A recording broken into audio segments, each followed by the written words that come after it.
both locally connected. And then there is the ongoing national story in basketball that is the one that is of the most local connect as well.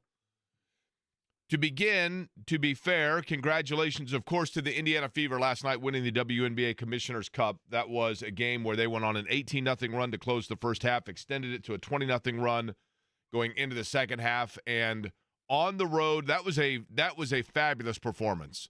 That was a team performance. That was a balanced performance, and it is one that we will talk about over the course of today. Eddie Garrison was on the pre- and post-game for that. We will get his thoughts on it. Of course, the radio voice of the Fever, John Nolan, going to join us on the program today as well. You also had at halftime of that game, and I've thought about this, the number of NBA games that I have gone to where I have sat and watched a halftime show, and the two things that always come to mind for so many of these shows for me are, number one, how does one determine that they have this skill set? That's the first thing that comes to mind. Like, how does somebody decide that they, just decide one day, like, you know what, I think it'd be fun to hang from a chandelier and spin chainsaws off of my toes. Somebody has to try that for the first time. Red Panda last night getting hurt and falling off of her unicycle. I think 99% of you know who Red Panda is. She rides an 8-foot-high unicycle and then stacks bowls on her feet and then flips them onto her head. It truly is amazing. And every time I watch shows like that, I marvel over the fact that there is never a hiccup or an injury. And unfortunately, last night, Red Panda was hurt. Fell off of her unicycle. First report was a broken wrist or a fractured wrist. I don't know if the injury was more significant than that, but either way, that was a big storyline in that game last night. And then the story that continues, and the debate and the discussion that continues. And now that it has been essentially almost exactly 24 hours, a little bit more time to have digested it and broken it down. And I'm talking about the departure of Myles Turner from the Indiana Pacers. Oftentimes when big stories happen, your initial reaction is just the, wow, here's what happened, and this is my initial thought on it. And then, like anything else in life, once the dust kind of settles on it, then you go, okay, now that we know that happened, it's a matter of twofold. The first being determining how that happened, and the second being determining, okay, what happens now? I recall, and this does not make me unique. This does not make me original. Neither of those two things. But I very vividly recall I was driving back from the IndyCar race in Road America, which is about an hour and a half north of Milwaukee, on the day of Game 7. And admittedly, as I have mentioned before, my haste to return to Central Indiana for Game 7 was tempered a little bit because of the fact that at the 11th hour, and I was thrilled for her for it, but Shannon went to Oklahoma City to the game.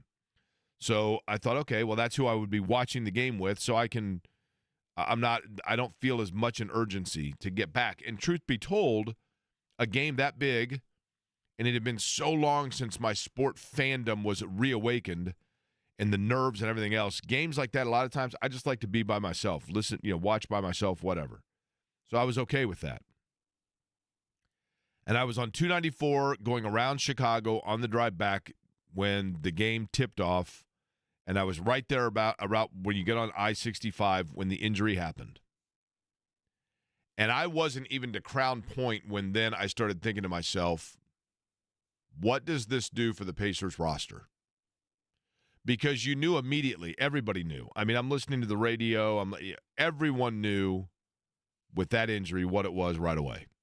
You just knew what it was. And you knew that was a year-long injury. And so your initial thought is, I can't believe this just happened. And then very quickly you start going to, what does this mean now? And the next day, on a Monday, we came in to do the show. We began the show by talking about just the disappointment, but at the same time, the pride in that team, the importance of being supportive of Tyrese Halliburton for himself as a person more than a player. And I remember it was midway through that first segment of that show saying, perhaps this is a conversation for a later time, but you have to wonder what this does for the timeline of the Pacers and their willingness now to go into the luxury tax to keep this group intact, knowing that the window now may have been pushed to at minimum 12 and possibly 18 months from now before everybody can be back at the dinner table together.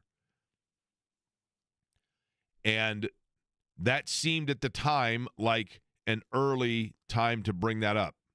But it was there. It was this cloud that was hanging over the injury itself and the disappointment of all of it. And everybody in this town knew it. And then when free agency began and Myles Turner, you find out, is going to Milwaukee, and the reaction of a lot of people is, how in the world did the Pacers let this happen? And I understand that because that's your initial gut punch reaction.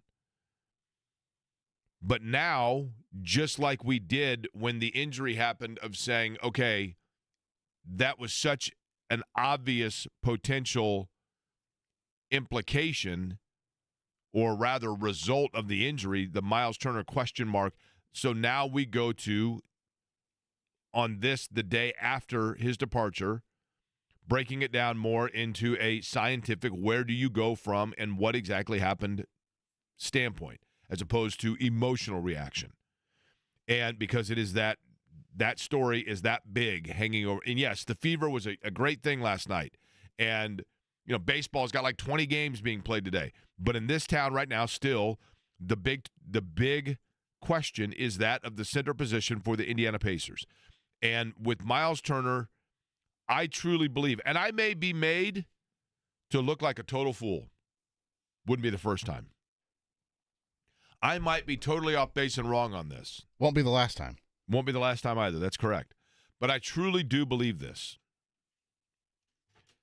First off, and I will scream this from the mountaintops, and I will die on this hill, okay?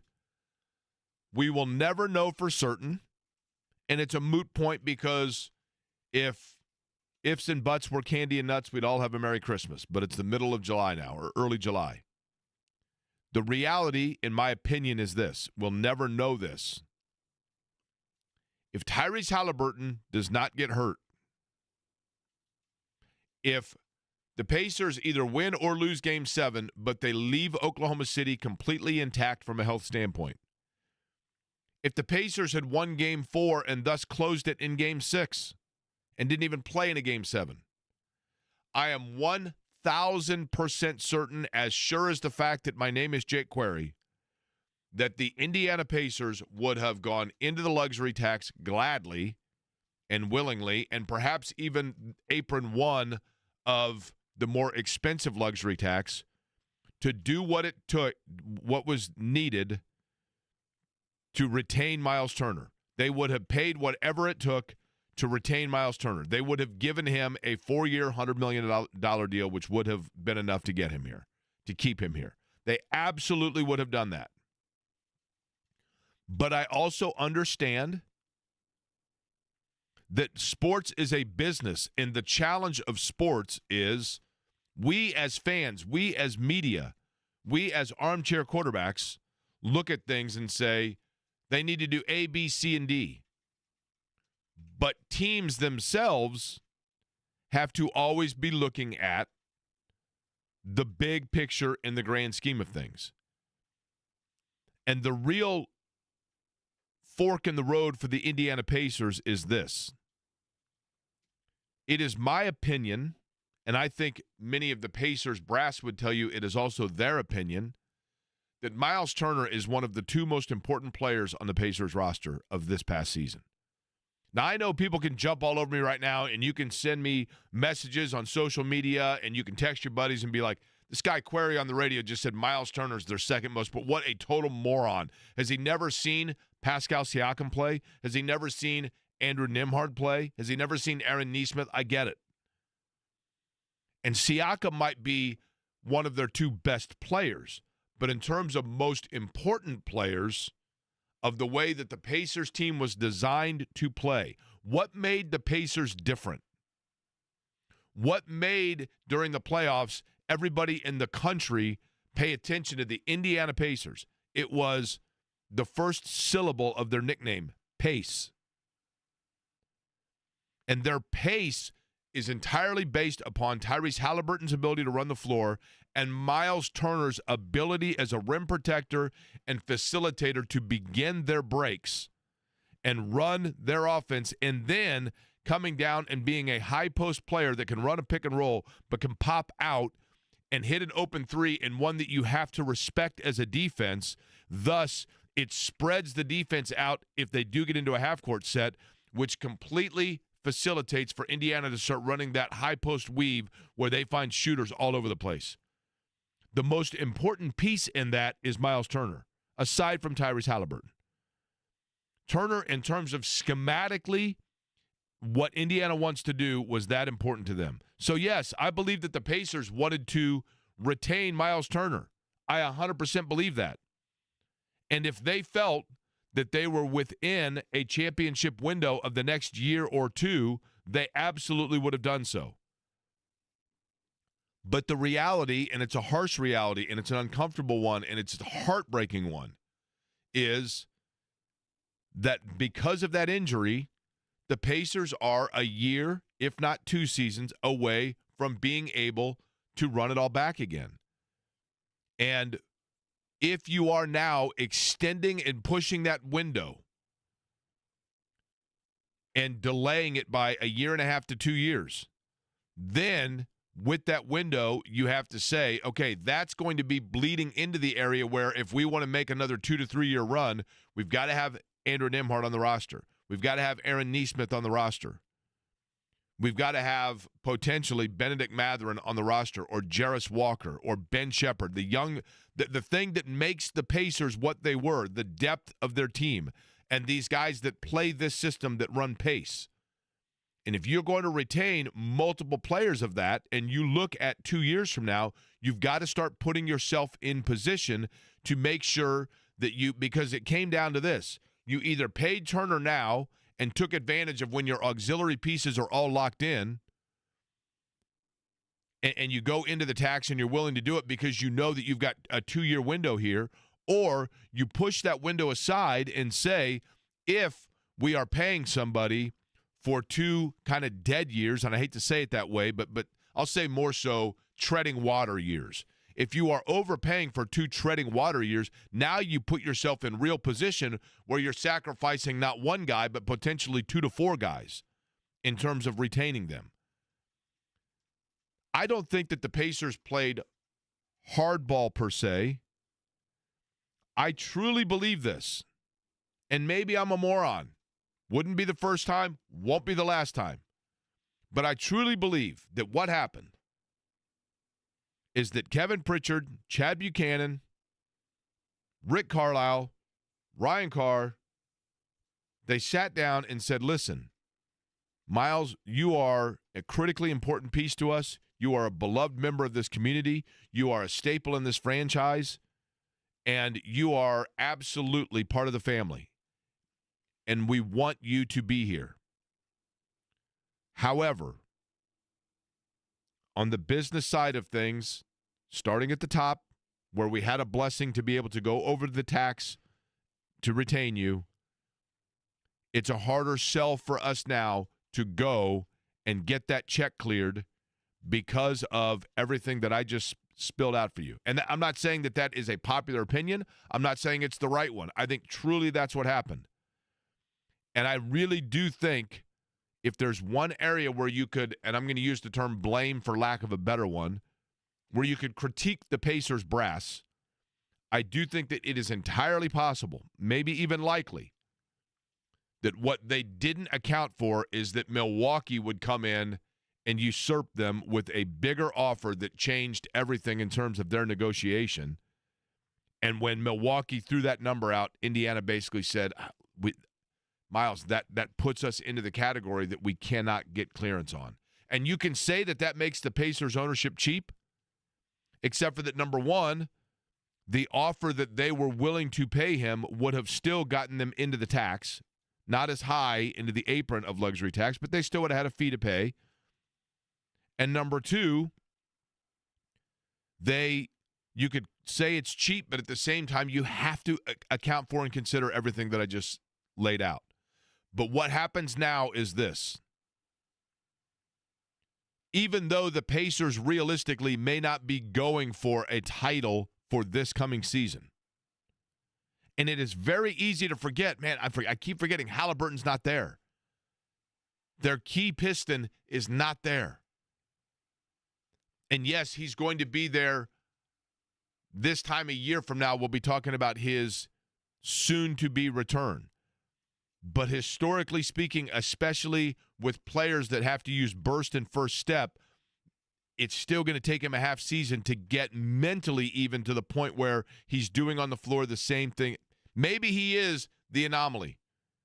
Maybe he is a fast healer. We've seen that. Marshall Faulk was a fast healer. Had injuries that people were like, he's going to be out 4 months, and he was out 4 games. Yes, those things do happen. But Halliburton does have a history of little nagging things here and there that keep him out. But with that, now the Pacers have to look at what is the situation in terms of going out and getting themselves a center, not just for this year, but for the years when Halliburton comes back, so that that all you need to do is the final piece that you have to plug in is Halliburton. You don't want to put yourself in a situation where once Halliburton comes back, then you've got to find a center as well, and now you're pushing your timeline even further because Siakam ain't getting any younger.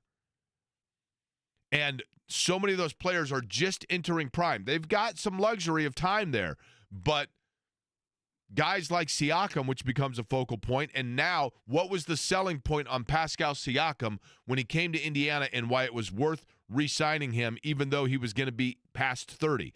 The selling point was, but he is a young 30. He doesn't have a lot of mileage. He hasn't logged a lot of minutes. Load management has been his friend. Probably not going to be so the case here for the next year or two because he's going to have to carry a lot of weight. He's going to have a lot on his shoulders, and he's going to have to log a lot of minutes. So you have to factor that in as well on the backside and make sure that you're getting somebody else that can alleviate that. Now, the one player, and I'm not saying that it is the best solution, but one word that I talk a lot about on this show is precedent. You have to look at things and say, where is their precedent? It was a different time and seemingly a basketball lifetime ago. But what we know is that there was precedent, whether it was the most expensive game of chicken in the world or legitimate interest, there is precedent that the Indiana Pacers under this management group had interest in DeAndre Ayton. And yes, since that time, DeAndre Ayton has one of two things is the case here. Either DeAndre Ayton is a knucklehead, and Phoenix said, enough. And then Portland said, enough. And that gives you pause. But Chris Ballard once said this, and I think there is, within professional sports, a lot of this thought process, and that is, if you have a good locker room and a tight locker room of character guys, and that's an overused term, I realize, but I think we have enough body of work to say this Pacers locker room has character guys. Seemingly, and I don't mean necessarily as people that they're going to like book club together, but in terms of being in the locker room and playing on the basketball floor together, seemingly Ben Shepherd loves Obi Toppin, and Obi Toppin loves Aaron Nesmith, and Aaron Nesmith loves Pascal Siakam, and Pascal Siakam loves Jarris Walker, and Jarris Walker loves T.J. McConnell, and T.J. McConnell loves Tony Bradley. That seems to be a locker room that has great chemistry and fit in terms of personalities. And what did Pat Knight say to us? You can have one jerk, But if you have two, they breed. That's not what he said, Jake. Well, I'm giving us the G-rated version, right? G-rated could have been a-hole, right? Okay. Correct. You can have one expletive. How's that? There we go. But if you have two, they breed. And this team has no expletives. If DeAndre Ayton is a knucklehead, then he's going to come in here and he can try to flex knuckleheadedness, and that locker room's going to say, we don't know who you are. You're the new guy in town, but that's not how we do things around here. I say this only because yesterday I mentioned DeAndre Ayton several times, and someone did send me a thing, understandably, and I respect it, saying, look, quit wasting your breath. DeAndre Ayton ain't coming here. And that may well be the case, except for that now, David Aldridge, for example, who is one of the most respected and tenured NBA writers, friend of the show, been on the show before, one of the best in terms of covering the NBA, is reporting that, not necessarily that Indiana has reached out to Ayton, but if they did, that Ayton would have interest in Indiana, and there would be interest from the Ayton camp on him joining the Pacers. And the Lakers are the only other team seemingly right now that are in the mix for DeAndre Ayton. And so there is some question of, yes, the loss of Myles Turner is significant. And I don't know with what he does and the style that he plays that you replace that. He is the second most important member of the way they played this past year, in my opinion. But DeAndre Ayton is an interesting guy because he can give you low post, half-court offense, center play, which they probably are going to have to do more this year without Halliburton. But he also is athletic enough that he can be a running big if you still have him under contract once Halliburton comes back. And now you have all of your bases covered again. But we'll see what happens with Ayton over the course of today and into, it's probably going to be the Lakers, don't get me wrong. But there is still a lot to examine with this Myles Turner story, including the discussion from what is now a national talking point of, were the Pacers cheap? Is this a situation where the Indiana Pacers got caught asleep at the wheel because they were arrogant and they just assumed it was a done deal? Is this a situation where the Indiana Pacers were cheap because they didn't really think anybody else was going to come in and make an offer? Or is it the situation that I just spelled out? That's become not just a talking point here in Indiana. That's become a talking point nationally speaking when it comes to the NBA. And it is still surreal to me. I'm sitting there last night having dinner. The NBA is on, the free agency coverage on national outlets. And they're talking about Los Angeles, and they're talking about Minnesota, and they're talking about New York and Boston. And the whole time I'm sitting there and I'm thinking, I keep forgetting that the Pacers were not just in the finals. They were theoretically like 40 minutes from NBA championship. And I'm so accustomed to, so conditioned to being this Pacer fan of living in relative anonymity. And then the big talking point on this show becomes all about Myles Turner and all about Milwaukee and all about, and truthfully, and I was surprised by this. I'm watching a panel of the national talking heads, the ones that have been, underselling Indiana forever. And they asked the question, who is the free agency biggest loser? And I'm thinking, here it comes. Here comes the conversation where we're going to have to defend the Indiana Pacers.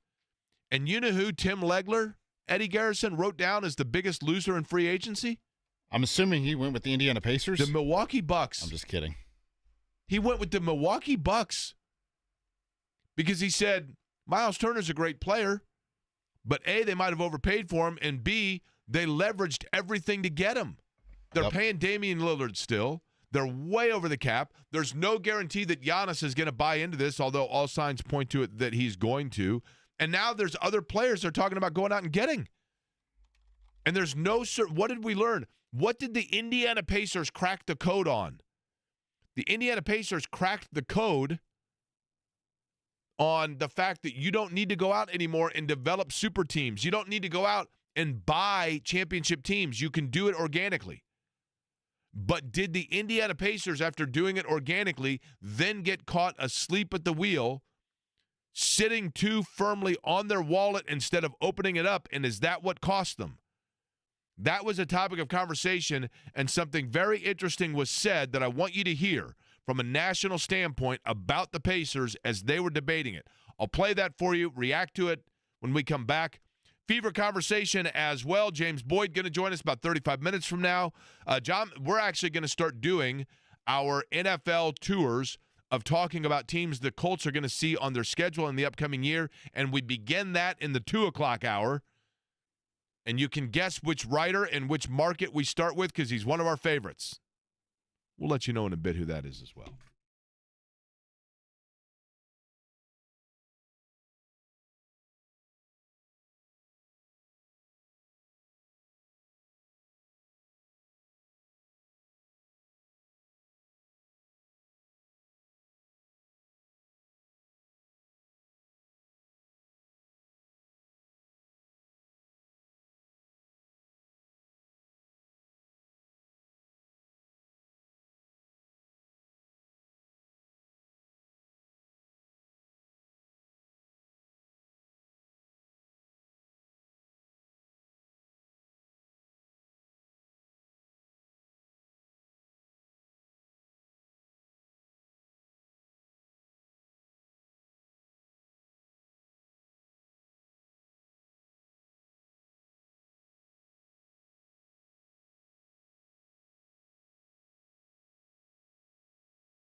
Your best shot might actually be one at the 8th hole. Maybe it's a putt you sank. Going for a birdie, which is rare. I don't know that I've ever had a birdie, but I've only been golfing for a year. But your chance, if you are a golfer, to show off any of those and get your best shot, Thursday, August 7th. 10 o'clock in the morning at the beautiful Legends Golf Club. It is the Fan Invitational Golf Outing presented by Franciscan Health. So a great fundraiser for the Franciscan Foundation, making meaningful impact. You can do that while enjoying a fantastic day out on the golf course. We will be there. We will be golfing. John, myself, James, Kevin, Jeff, the gang will all be out there golfing. Get your clubs ready and join us. We would love to have you there. 10 o'clock in the morning, Thursday, August 7th, the Legends Golf Club. All of the ticketing information for that, ticketing is probably the wrong word, sign-up information at 1075thefan.com. So in terms of what happened with Myles Turner, I really felt like Brian Windhorst, something happened during the finals, and in particular with the Tyrese Halliburton injury, that I'm not going to say that Brian Windhorst was ever like overly negative about the Pacers or unfair to the Pacers, but he very clearly developed a respect and admiration for this franchise, almost like he's become a defender of them. But during free agency discussion last night, I only play this because, and I realize that, you know, it is our jobs. We are local radio hosts, and we should be able to be the authoritative voice about what goes on with teams more so than any other outlet. And I think more often than not, we are. I mean, you know, yesterday I was discussing, not debating because they were cool guys, but I was discussing with two guys that I think were out of New York. They were saying that, you know, once again, the Pacers showed that they are cheap and afraid to go into the luxury tax.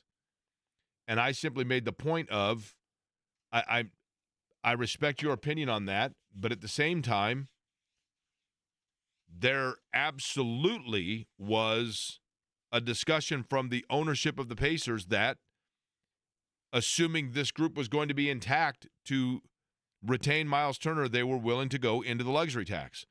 And one of the guys replied and was like, based on what? And I'm like, based on the fact that I had one of the owners on the radio program and asked him specifically and outright, are you willing to do everything possible, including financially, to retain Myles Turner?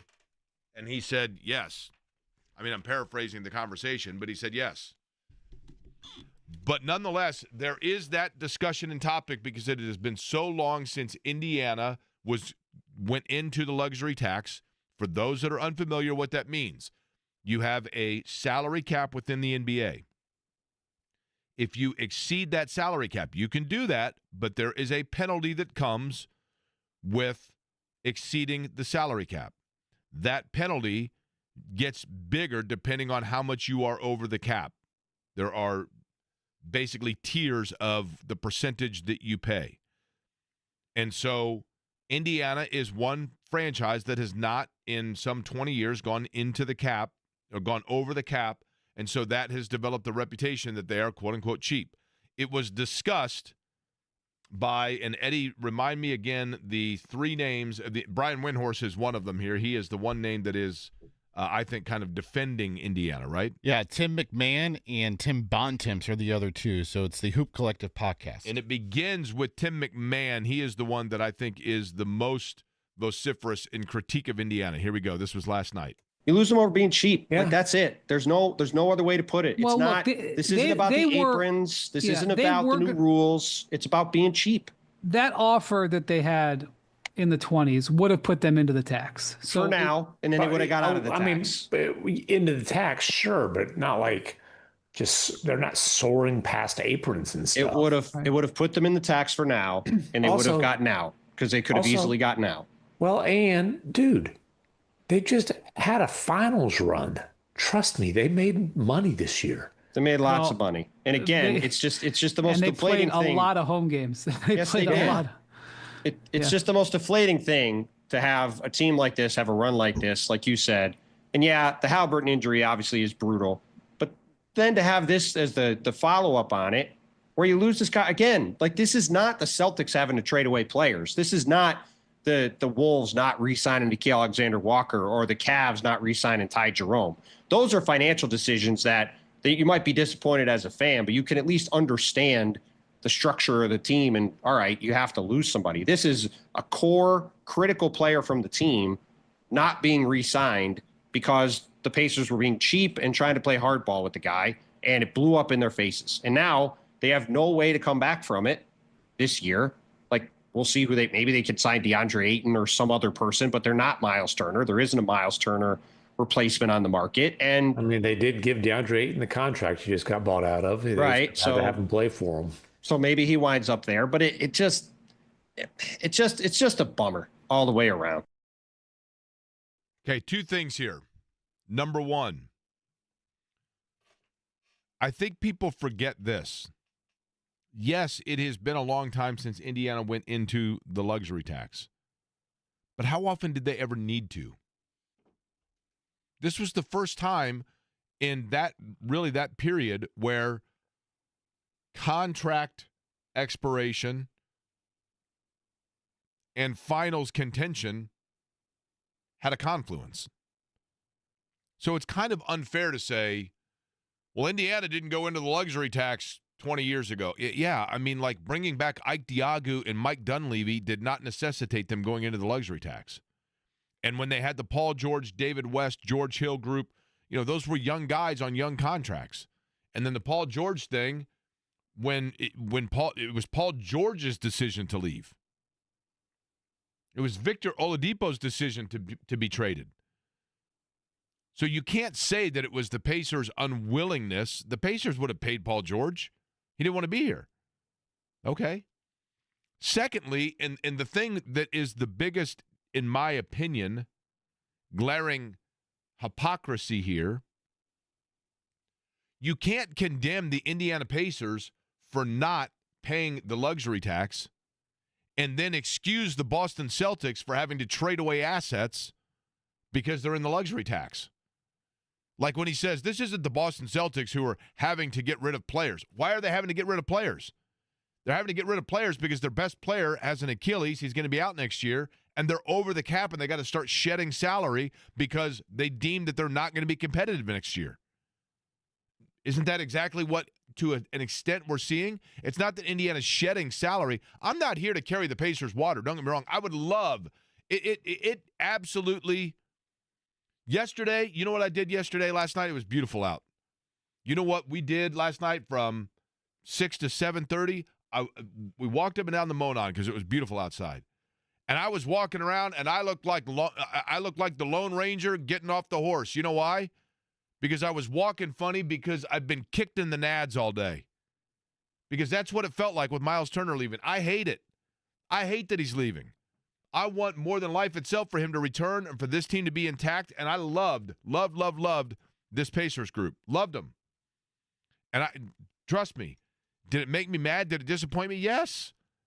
Do I think that there's the possibility that Indiana took for granted or just assumed that nobody else was going to come in and get creative and steal him away? Yes. Does that upset me? Yes. But at the same time, I also see the business aspect of it and the fact that there are things in play that I think Indiana is being held to a different standard that is just like a free pass for everybody else. But the good news is, after all of that and after my disappointment and after my dismay, then I got home.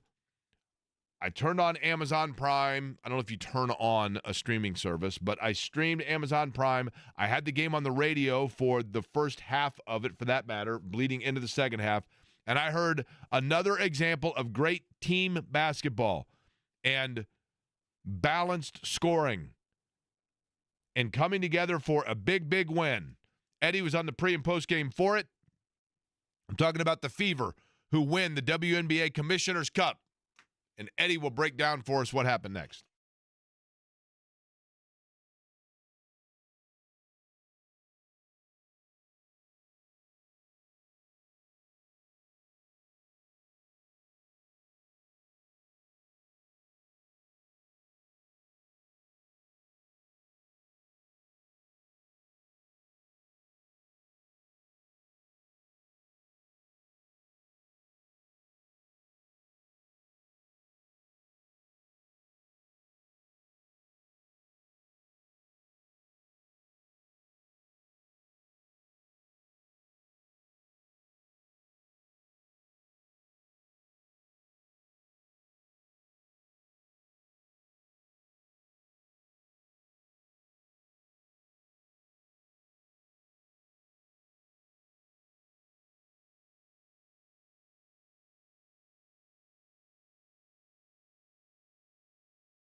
So the Fever last night on top of the world, they did offer their condolences to Red Panda via Instagram after the game. But let's talk about what took place in the game itself. Eddie, I mentioned that I was out and about doing some things. I watched the second half of the game, but by then the Fever had reached out to a 7-point lead, and it was then mentioned that that was because of a huge run to end the first half. No Caitlin Clark, but pretty balanced attack for Indiana. Yeah, 5 players in double figures. Lexi Hull was almost in double figures, so they almost had 6. I thought the defense last night from Indiana was some of the best effort that they have played with on that end of the floor this season, and they really forced Minnesota to be uncomfortable, which is something that the Lynx haven't felt a whole lot of this year. They're 14-2, and one of those losses came without Nafisa Collier, who is right now the front runner for the MVP in the WNBA, and they held her in check in large part because of Natasha Howard staying in front of her, and the size and length of Howard really created some problems for Collier. She couldn't get to that step-back fadeaway jump shot that she really, really likes to get to, kind of like, Dirk Nowitzki would in the high post and Kevin Durant now in terms of today's NBA. And Aaliyah Boston and Natasha Howard were really, really aggressive on the glass because the Lynx were trying to make sure that the Fever couldn't get out and run in transition, kind of what some of the teams in the playoffs were doing to the Indiana Pacers. They weren't as aggressive on the offensive glass or the defensive glass and allowed some extra opportunities for Indiana. They were able to cash in, and they were the winners last night without Caitlin Clark. So they're starting to kind of come together, Jake, a little bit, and starting to form this identity of this really tough and gritty team that's going to dig down and dig into you defensively and try to force you into turnovers and, just take advantage of those mistakes and capitalize off of them. I'll tell you the thing that's interesting here, and I'm going to go back to the Pacers. If you think back to a year ago when the Pacers went to the finals of the NBA in-season tournament, now known as the Emirates Cup, but then it was just the in-season tournament. And they went to the finals of that tournament, and they played the Lakers, and they were on this bright lights big stage, right? Mm-hmm. And when you go back and you think about that, and it was very cool, and like the entire country suddenly was like aware of the Indiana Pacers and the emergence of Tyrese Halliburton. And then, yes, maybe they lost a little bit of gas there, and then they begin this year with Neesmith and Nembhard hurt, and everybody's like, well, that was a flash in the pan. But this playoff run that Indiana went on this year, you look back and you wonder how much of, for a young team, that process a year ago helped them just in terms of spotlight, expectation, conversation about them, etc. The point being, you wonder if that now is not something that is going to benefit this Fever team in the same way, because this is a group of players, Eddie, that all have had accomplishment and played on teams elsewhere where they've been, had success. But now just blending that all together and figuring each other out, so to speak, I think games like last night and the camaraderie that you saw from them in winning that game, that's the kind of thing now that you wonder. Now, the Caitlin Clark aspect is then going to be interesting because, how do things change when she is such, obviously, the center point of it all. With her back in there, how do things with that balance, they've got to figure that out. But you do wonder if last night's not the kind of experience that, yes, it might just seem like one game, but you wonder how that will help them, say, a year from now or even at the postseason this year. Yeah, absolutely, Jake. And in terms of just they're back at it, tomorrow for the first of 5 home games. They face the Las Vegas Aces, and, is there a hangover effect at all? And they were out pretty late celebrating last night in Minnesota. Now, you're saying hangover just figuratively, correct? Yes, figuratively, Jake. Just the lasting, celebrations of that and not really coming in focused to face the Aces. So you have to keep in mind that this game does not count towards your overall record of the year. It is nice to have it on the resume that you were the WNBA Commissioner's Cup champion, but you got to get back into things in the regular season because right now you're 8-8 and you're on the tail end of the playoff picture. And obviously there were so many high expectations coming into the season. And I don't know what the status of Caitlin Clark is going to be.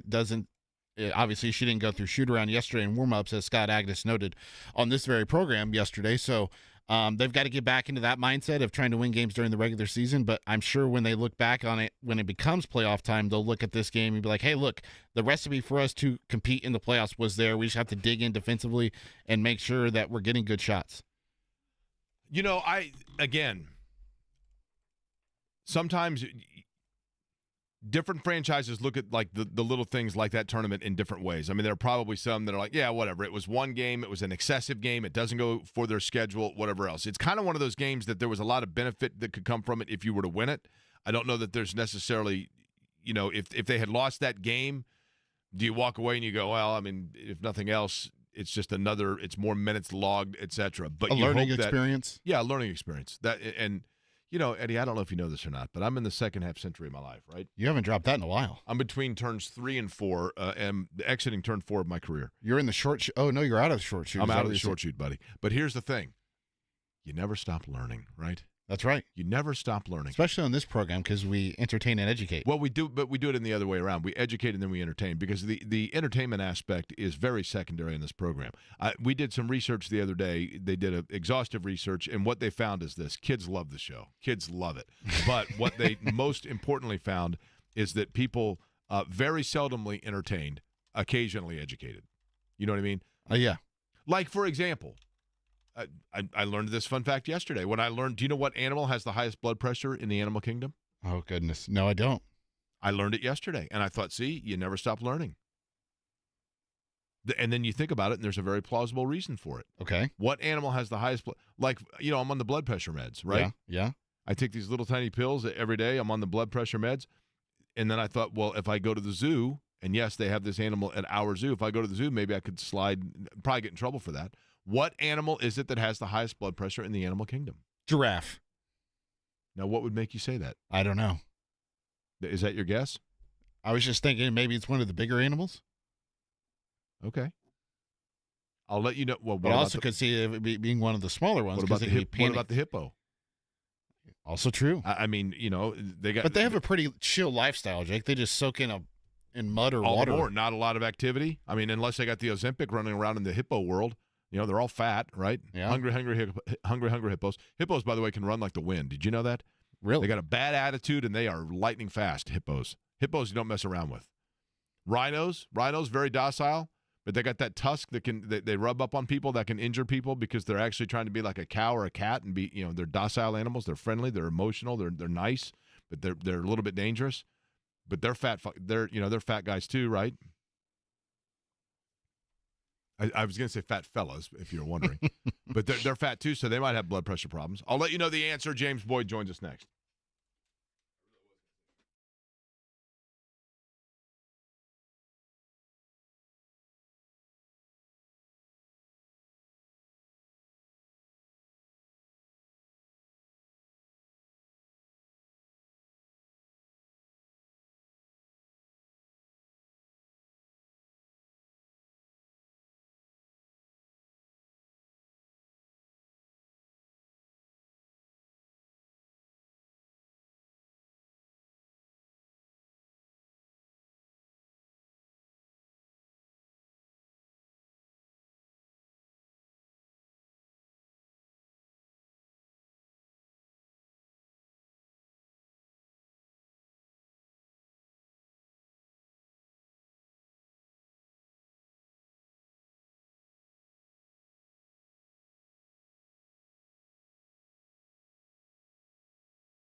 The 1 o'clock hour is underway in Indianapolis. For that matter, the 1 o'clock hour is underway everywhere in the Eastern time zone.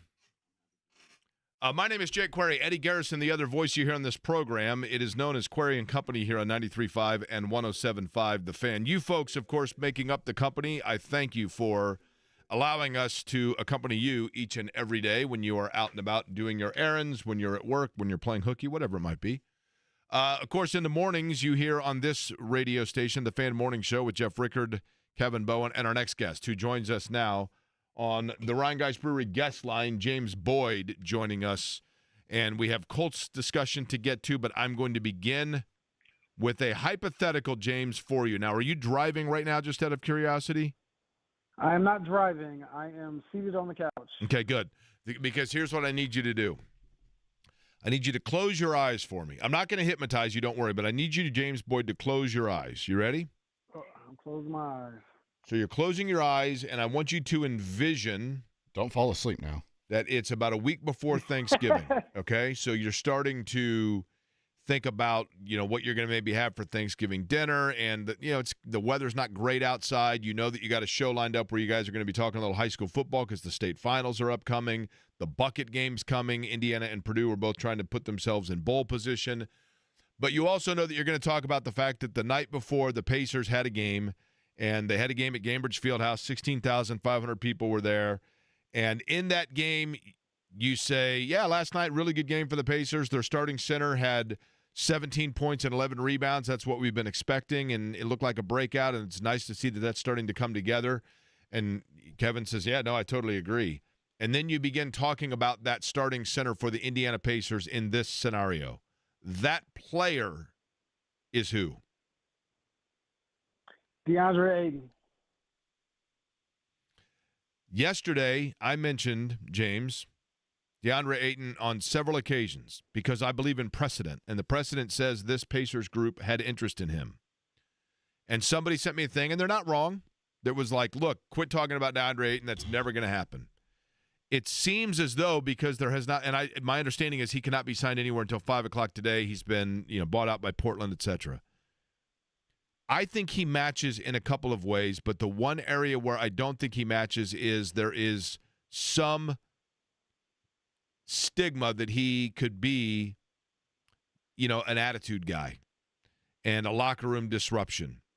Is this locker room strong enough that you can get by with one of those guys and that will sort itself out? I do think this locker room is strong enough. I think this leadership is strong enough as well, starting with Rick Carlisle, the head coach. But beyond that, I think this could be a reality check for DeAndre Ayton. A team basically paid you to go away. You still had $35 million left on your deal, I believe. He gave $10 million of it back. And so they're telling you, we will pay you not to be bothered with you. And if that does not get your attention, if that does not put your career on some sort of like life support, then I don't know what will.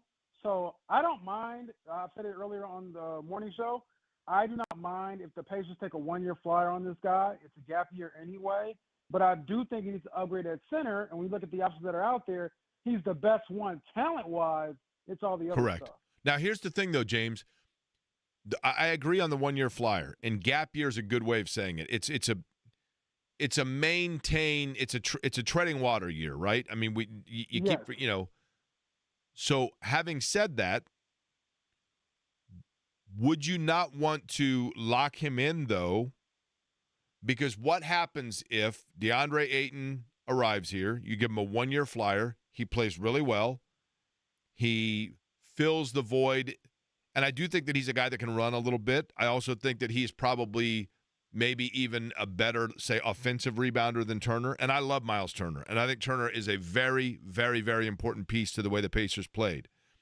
All of that said, is there a risk, though, in putting yourself right back to square one that you have Halliburton coming back a year from now, and now all of a sudden you've got a center that you've got to go back to the bargaining table with, and you've given him opportunity to show what he can do, and somebody else comes in and swoops him away, and now you're back to square one?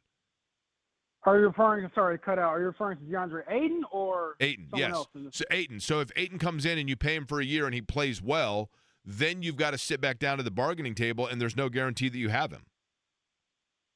That's a good point. However, I think your bargaining chip to that point will be like, okay, you had a big year here or you had a resurgent year. You kind of revived your image a bit, and now you get to play potentially with one of the best point guards in the NBA in Tyrese Halliburton, who we know elevates a lot of players. And if you look at what DeAndre Ayton did when he played in Phoenix with Chris Paul turned him into a very, very good player. And he was, I think, a borderline all-star caliber player when he was in Phoenix. And so I think Tyrese could have that same sort of effect on DeAndre Ayton. And to that point, maybe you are able to, negotiate with him and bring him back because you're confident in what he could do with Tyrese Halliburton. Different player, different feel than Myles Turner for sure, because DeAndre will not protect the rim like Myles Turner. He will not knock down threes like Myles Turner, but he can rebound.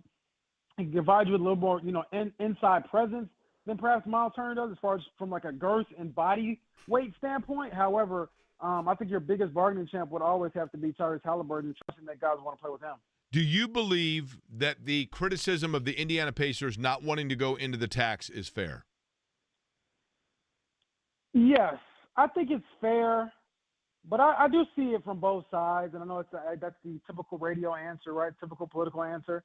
But I do think the criticism is fair to a degree because you're basically saying to Tyrese Halliburton, yeah, we know you'll be good in a year. Yeah, we know we could have paid Myles Turner and waited for you to come back, but we decided against it. We didn't want to spend that money, and so we'll just figure it out whenever you get back.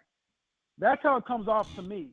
Now, some people can say, Myles Turner isn't worth that money or he's getting older. We saw how limited he was in the biggest moments of the season, yada, yada, yada. That's all fine and dandy, but you have to sell yourself to Tyrese Halliburton as well. You have to tell him, hey, we love you. We know you're our number one guy.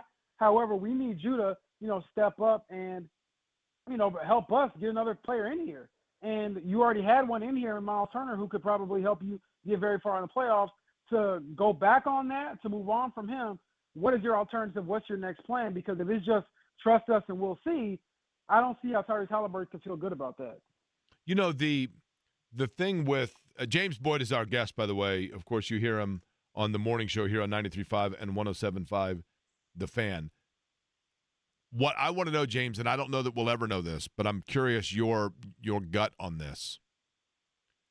Do you think that Indiana sat down at the bargaining table with Myles Turner under the assumption that this was a fait accompli and that it was just a matter of figuring out the number and that they were totally unaware and blindsided by Milwaukee coming out of left field?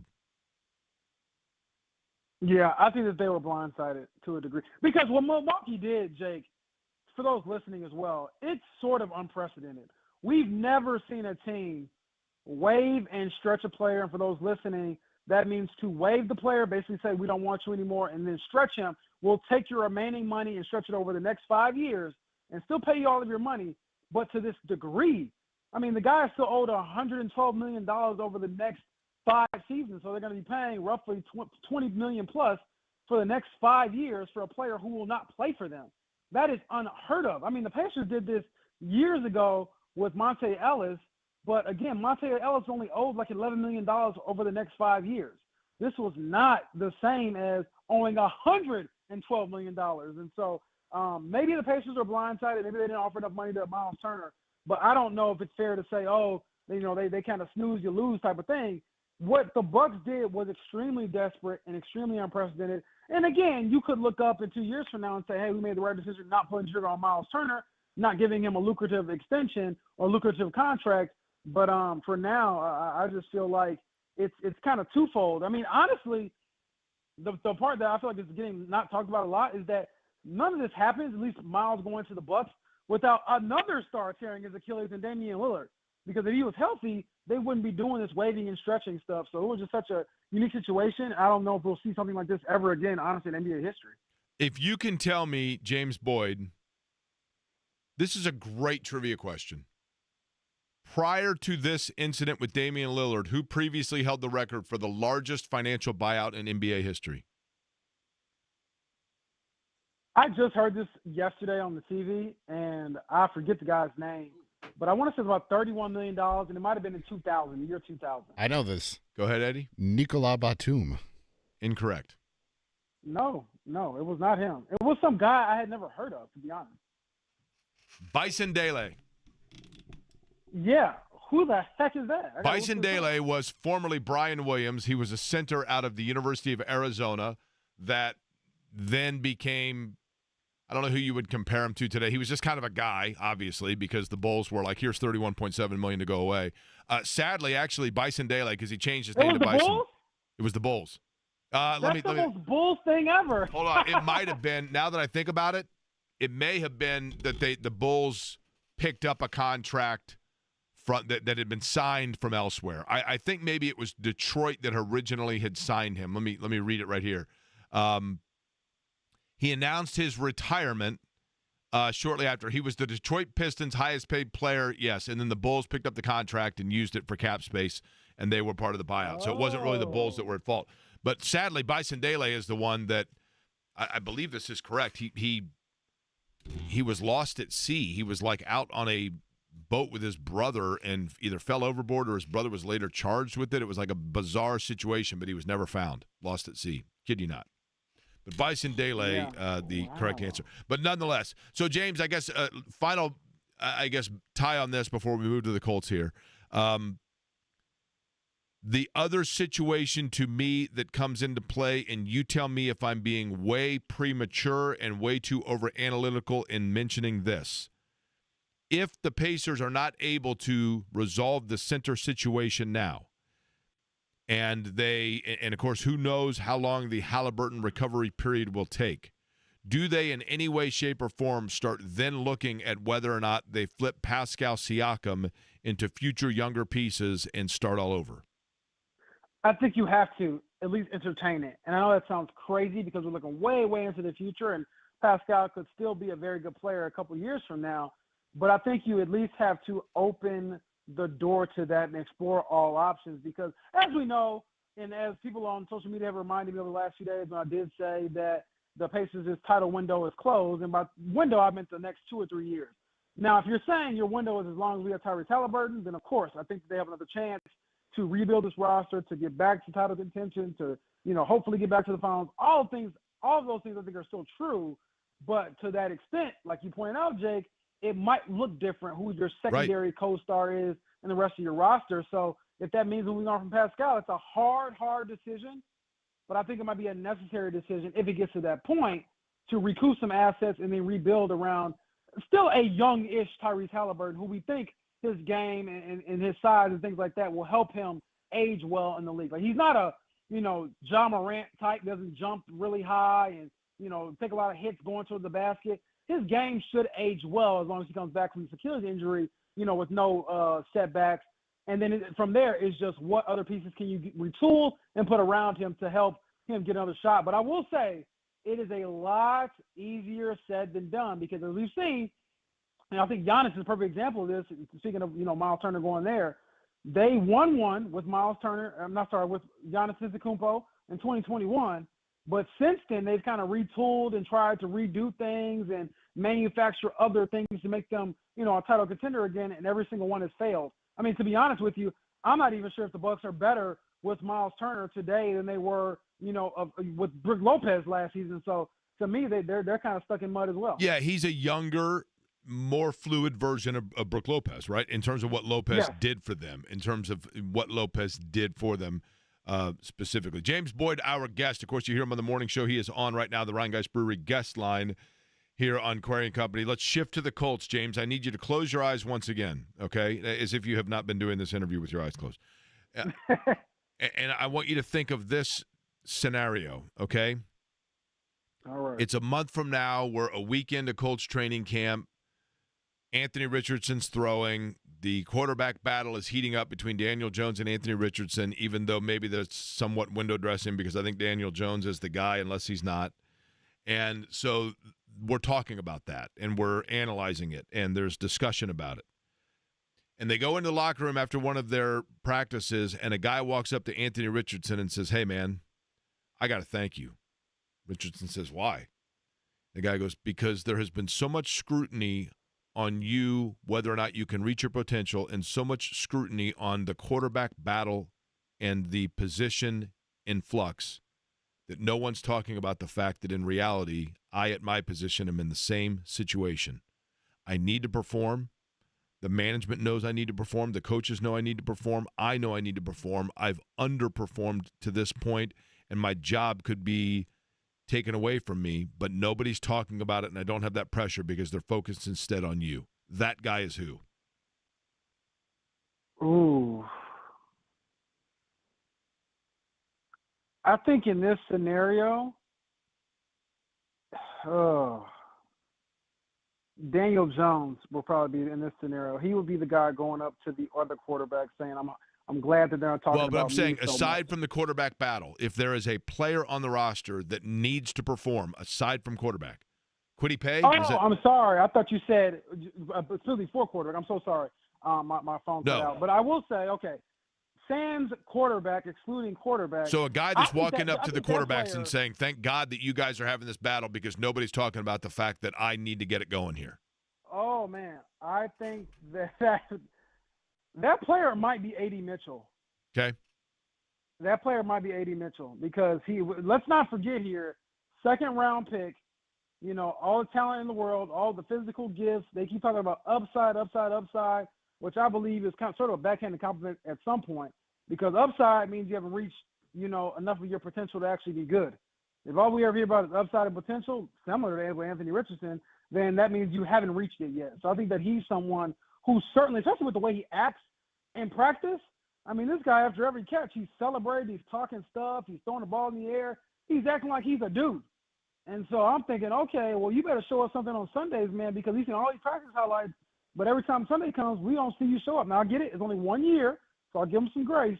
But going into year two, especially with Alec Pierce in a contract year, this is a golden opportunity for A.D. Mitchell to say, hey, I can be your deep threat guy if you all move on from Alec Pierce and don't want to pay him big money. Okay, Alec Pierce, the Alec Pierce contract year, James, to me is interesting because of the fact that Alec Pierce, at least publicly, it does not appear as though the Colts have sat down at that table just yet.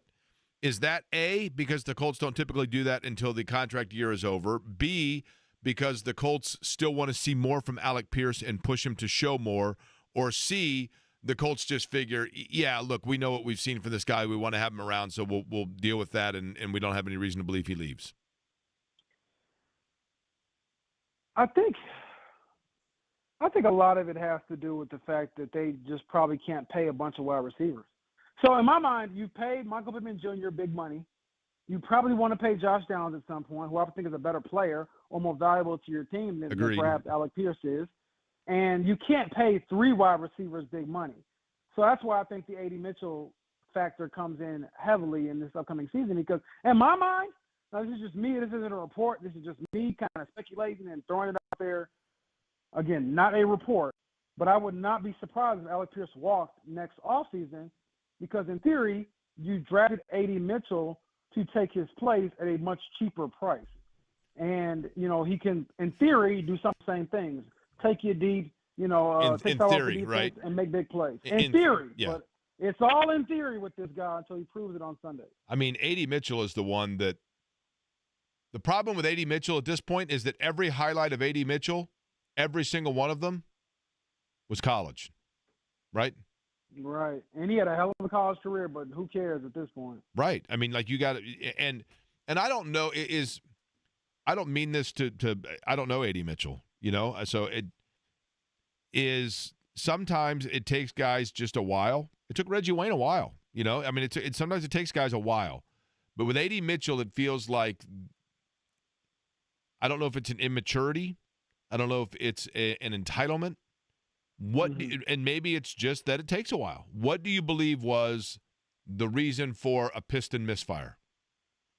I think a lot of it just has to do with being young and adjusting to the NFL and all that comes with it. And he did admit that he has to become more of a professional, I think is the phrase that he used last year. Now, whether that's film study, whether that's, being more focused in practice, whether it's being more focused on game day, I don't know what the specifics are. We did ask him, at least Kevin might have asked him, like, hey, what are the things that you worked on, throughout this offseason to make sure that you hit key points throughout the season, to make sure that you take off. He wouldn't really spill the beans. I think a lot of it has to do with youth. rather than like being apathetic or not caring about his craft. He cares a lot about football. But similar to Anthony, what does being a pro look like and feel like, and how does that all kind of come together? So I think Reggie Wayne has been on him, all off season and has been a good influence on him. So again, we have to see if all of his potential comes to fruition, or at least parts of it, because it can't be another year filled with potential. Otherwise, we're going to be looking at A.D. Mitchell like, man, did the Colts, take a swing on this guy and miss, badly on a second-round pick. Lastly, and most importantly, James, before we let you go, James Boyd, our guest. Obviously, as you know, I think most people know this, but, I took I was on the morning show at one time. One of the things that fascinated me about doing that shift, there were pros and cons about it. This was neither a pro nor a con, but I found it fascinating. Does Mark Dykton still eat an entire bowl of, like, Cocoa Puff cereal during the show? No, he does not. He really doesn't eat during the show unless Really? we have a cluster truck come in. But no, this is my first time hearing this, actually. So Wow. I will have to follow up with him on his Cocoa Puff love. Yes. Dykton used to eat, he'd bring in literally, like he had like a little kitchenette over there. He had a bowl and he had milk and he had the whole deal. Like, you know what I mean? I'm like, well, make yourself at home. I mean, can we bring in a couch too? You know what I mean? Now, Eddie occasionally will eat. We have cluster truck as well that's brought in. But bowls of cereal, and then you get the milk laying around, and it's going stale. It was something. So I'm glad that that's not one of the hazards of your job in the morning. Well, I will say one of my hazards, and I had to tell Jeff this hazard, is that he will order the Korean beef and broccoli from Cluster Truck, and it is some of the more flavorful stuff is how I'll put it, so it definitely smells. And I'm sure it tastes great, but since he sits in that middle seat sometimes, he tends to drift over to the right where I'm located, which I'm in your seat. And so I had to tell him one day, I said, hey, man, can I get some space here? And he told me in all seriousness that I had a foot of space. And he thought that was a ton of space. And he was dead serious. And I was like, Jeff, do you realize what a foot of space means? That means that means I could smell probably every Korean beef that you've eaten in the last 20 minutes here. And so I had to tell him back up a little bit. Yesterday, Eddie went with the Korean salmon. How about that? Oh, you can't be going with fish at work, Eddie. That's foul. That's out of bounds. Come on, man. Hey, I'm not mad. It was really good. It's better than burning the microwave popcorn. I will say that in the community microwave. All right, James, appreciate it. We'll be listening tomorrow morning, 7 a.m., all right? I appreciate you guys. All right, James Boyd joining us from the Fan Morning Show. Yeah, there are certain – I will say the Korean salmon, surprisingly, yesterday, no scent whatsoever from Cluster Truck. You liked it, right? It was very good. Very, very good. Got to like that, man. With some jasmine rice and peppers and onions, and I think there was some lettuce in there. I can't remember. I am fascinated. By the way, you never paid off the teas. What animal has the highest blood pressure? Thank you very much, Eddie. Thank you for that. It is, in fact, the giraffe. You are correct. What? The giraffe has the highest blood pressure of any animal in the animal kingdom, and the reason being because the heart is so far removed from the brain. Oh, interesting. And it has to get the blood all the way up the neck. So think about the pressure that has. Somebody said, what about the rabbit? Because the rabbit would have all the stresses of everything trying to come after it. It is not the rabbit, but I will tell you this. Speaking of rabbits, best book I ever read, Watership Down. And if you ever read the book Watership Down, you will, every single time you see a rabbit in the yard or anywhere, you think about it and you see it in a completely different light. But it is, in fact, see, that's what we do on this program, Eddie, educate and entertain. And thank you for reminding me there. My ADD kicked in. Thank you for that. Anytime. That's what I'm here for. I got all kinds of them. How about this one? Are you ready? Okay. Not counting Hawaii, what is by land size, so in other words, not including like water within its municipalities, what is the smallest land size state west of the Mississippi? West of the Mississippi. Not counting Hawaii. So of the contiguous United States, the state west of the Mississippi that is the smallest. It's a fabulous trivia question. See, it's what we do on this show, especially the summertime, right? Yeah. It's summer school. Did you ever have to take summer school? Nope. I did, because at North Central, if you flunk algebra, you have to take summer school and then take a slower version of algebra. And so I had to take algebra in the summertime. It's a slower version. It still didn't do any good. Still didn't grasp it anymore. but I had to take it in the summertime, summer school. So you're in summer school, and some kids take summer school just to get a couple extra credits or whatever. But most of us, we all knew the drill. We knew why we were there, right? We spoke slower to one another. We moved a little slower. It didn't do me any good. Still never figured out algebra until finally, thank goodness, my tutor helped me do it so that I could graduate from college 30 years after I started. Is it Colorado? No. Would you like a hint? Sure.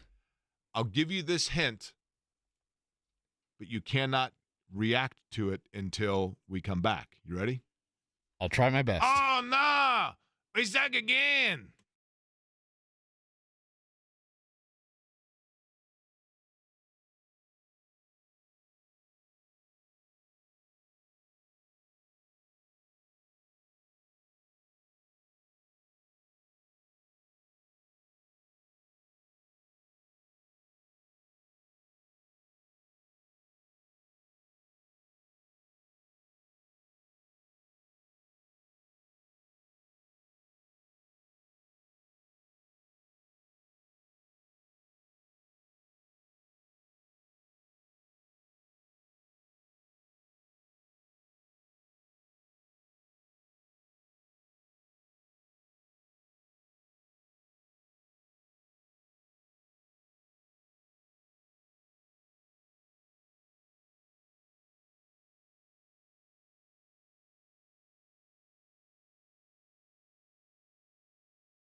So I am guessing that you figured out the answer, correct, Eddie?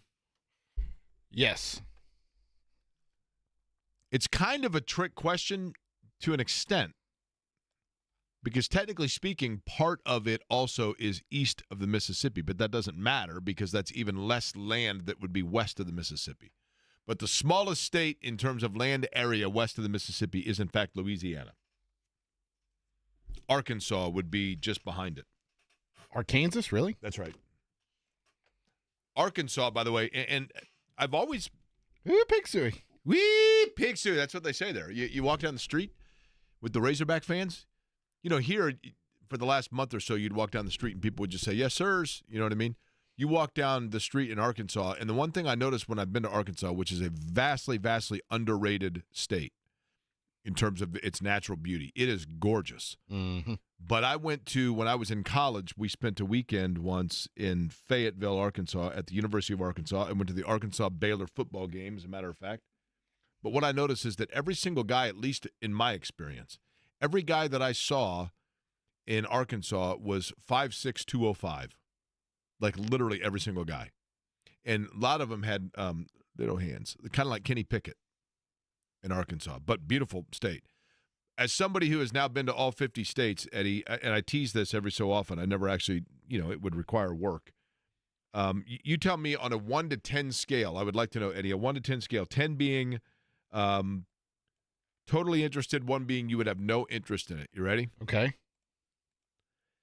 Because I have been to all 50 states, I have often thought about writing a blog where I just do maybe a 2 to 3 paragraph explanation of each, but where I rank, in my opinion, the states number 50 to number 1, or number 1 to number 50, whichever way you think would be more climactic. 1 to 10 in terms of your idea of how dumb an idea that is, or your rating on how dumb an idea that is. 4. So you would have moderate interest, but you wouldn't find it to be overly exciting. Probably. And that's not any, slight towards you. You just don't care about states? I do care about states. Would you like to guess the state that I would rank as 50? Ooh. New Hampshire? No, beautiful. Vermont? Also beautiful. New Hampshire, Vermont, gorgeous. New Hampshire is the only – I just told someone this yesterday. New Hampshire is the only state – actually, I take that back. Alaska would be in the same category. But those two states, and it's impossible to explain what this means unless you have experienced it and then you understand what I mean. But New Hampshire is the only state that I have been in where you can smell the purity of air. You can smell the cleanliness. Like what? You can just tell it's again. But when you step out of the car in New Hampshire and you breathe in, you can just tell you're like, this air is pristine. There is no pollutant in it. You can like smell just a hint of like the pine trees, and it just feels clean. Maybe it's power of suggestion. Another state when it comes to power of suggestion, because it is the branding of the state. And it really is, there is something to just branding of things. Montana, known as Big Sky, the first time that I went to Montana and I drove from the south up into the southern part of far eastern Montana, and I kid you not, all of a sudden it was like, oh my gosh, the sky is endless here. It's just the power of branding. I don't know, but it really did feel like you can completely get why it's called that. And I'll never forget when I was on a road trip with two buddies when we were in our mid-20s, the first time I went to Montana, and we later were driving through western Montana at night. And my buddy's driving. It was probably 11 o'clock at night, and he pulls over to the side of the road, like way off, and we're like, what are you doing? And he's like, guys, honestly, like he just pulled over and he turned off his headlights and he's like, get out of the car and just look at the sky. And I've never seen, like, it was like being in a planetarium. It was unbelievable. But Montana's very cool. The other thing that I noticed in the most recent road trip that I just did, we've got to do something about this. This is when I become governor. Okay, so first I got to do my mayoral campaign, and my mayoral campaign, as we know, all of the scooters are going in the White River, and yeah, people tell me they raise money. Yeah, okay, it's minimal. Not worth the hassle. Scooters, gone. Pedal bars, gone. I mean, these pedal bar people like at this point, I know it's probably fun if you're doing it. First off, I'm surprised there's never been like a major catastrophe with those, but I digress. So then once my mayoral campaign is done, and then we all know that obviously I'm going to turn Union Station into the Midwest's greatest sports book, and all the money that is raised for that is then going to go towards building a monorail system, actually a light rail system that connects every aspect of this city so that you go anywhere and you can do a park and ride and whatever else. Then when I become the governor, I'm going to become governor for really only one reason, and that is we got to do something about the signs when you enter Indiana on the interstate. Oh, goodness. So I just came from the east on I-70. You're driving along, and there's this huge arch. I mean, it looks like the Gateway Arch of St. Louis, this massive arch. I mean, just massive. Beautiful. It's a little bit dilapidated in terms of its coloring, but it's beautiful. And you drive underneath this huge arch, and there's a sign that says, Ohio thanks you for visiting. Please come again. We love you. Go Bucks. Beat Michigan. I mean, it's got like 10,000 things on it. It's a huge thing. Everybody that drives under it is like, oh, wow, Ohio. Like, these people spend money. And then you're like, well, where's the Indiana sign? And you drive you're on 70, and you're coming towards Richmond, and you're now like a mile past the huge arch that you just went under that is like literally when Dorothy opened the door and into the world of color video in The Wizard of Oz. And you go another like half mile, and on your right-hand side, there's a blue sign that you actually think might be just telling you there's a Sunoco at the next exit. And then you're like, oh, no, that's actually – and it's the size of the signs that just say, like, rest area 12 miles. And literally all it says is – and I don't even know what the slogan is.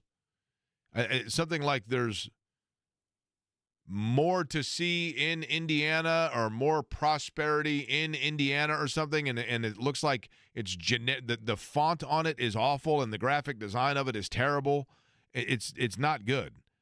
And I'm sorry, we need to be we got to push our chest out here in Indiana, right? We need you drive up 65 and you go past Columbus, and they got that and I know Columbus is the architecture capital of the United States, and as you're driving up and you go on the left-hand side in Columbus, Indiana, they got this, it looks like somebody took the Golden Gate Bridge and bent it over sideways and put bike railings on it or something, and it's cool looking. But we can do that for Columbus, but then when you enter the state from anywhere, you get, if you're looking, and you have to be going 35 miles an hour to notice it and even see it, and you get this sign that looks like a generic website from the AOL days. Like, what are we doing? This is my initiative. You don't seem enthralled by my idea here for my gubernatorial campaign. Well, I'm enthralled. I'm just embarrassed with myself, Jake. Why? Well, typically, I'm usually on it as a producer. Our 1:30 guest, I totally just forgot to call him. So I texted him. He said he's all good to join us after the break. I thought you told me 1:39 anyway. You're talking about, of course, the play-by-play voice of the Indiana Fever, right? Fever, a big win last night. And as you know, there is more in Indiana or something like that. That's what it says on the side of the road. It also now can say home of the WNBA Commissioner Cup champions, because the Fever won it last night. They did it in resounding fashion over the Minnesota Lynx. John Nolan was on that radio call. He will join us on the Rhinegeist Brewery guest line, and he'll do it next.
Last night, the Indiana Fever, probably their best performance of the season. And yes, Red Panda was injured at halftime, but that was right during an intermission. That was the only thing that stopped Indiana from scoring. They closed on an 18-0 run, I believe that's correct, to close the first half, then scored the first basket of the second half. I was listening to John Nolan on the call, and I could even tell for the first couple of baskets where Indiana, and that gave them or allowed them to preserve a 7-point lead, I could tell that John Nolan was enjoying it and also almost incredulous at what he was seeing in the way that Indiana was playing. He joins us now on the Ryan Geist Brewery guest line, the radio play-by-play voice of the Fever. And, John, I'll begin with this. That run, to me, was impressive, not just because of the nature of who it was against and what it was, but also the balance in which Indiana was able to do it, because there wasn't one player per se that carried them. What did Indiana do differently last night that we have not seen over the course of the season? Jake, thanks so much for the chance to join you here. First of all, on my end, you have my vote. I love the full platform, so I'm totally with you. Thank you. I appreciate that. And now, as far as last night, yes, you're correct. Now, are you a Marion County resident, John, just out of curiosity? You know, I probably need to still show an extra form of ownership to get through the let me tell you something. Voting process. I think I got time by November, whenever, though. For my mayoral campaign, I got people that can fudge stuff around for you. So if I've got your vote, we'll figure it out. I think that goes without saying. Politics That's right. These days, right? All right. Well, in any case, last night, it was incredulous when you think about it, because that Minnesota Lynx team, number one team in the league, not only with their record 14-2, but by almost every statistical measure, they've been the class of the league so far. And then coming at it from a Fever standpoint, first off, the season has just been up and down. 500 record. You've had the roster moves. You've had the injuries. You go into yesterday, at least, for me and, those following the team wondering, okay, is there a chance Caitlin plays? Maybe it would be rushing back, but this is a game that has a $500,000 prize at stake. So, do you treat it like it is the playoffs? Ultimately, the decision was still to look big picture and not hurry back and have another setback and make sure that she's ultimately going to be healthy for still the bulk of the season and the real playoffs in September and October. But yeah, as far as what the Fever did, I mean, it really was just on the defensive end, because only allowing 59 points, and crazy that they pitched a shutout for a stretch there of like 8+ minutes against this team in Minnesota that collectively is really good and has Nafisa Collier, who's the front runner for MVP right now. And credit the likes of Natasha Howard, Lexi Hull, and just everyone who was on the floor last night for the effort that they played with at the defensive end. I mean, they outworked Minnesota last night. I thought, and I mentioned this earlier on the program, John. John Nolan is our guest. He's on the Ryan Geist Brewery guest line.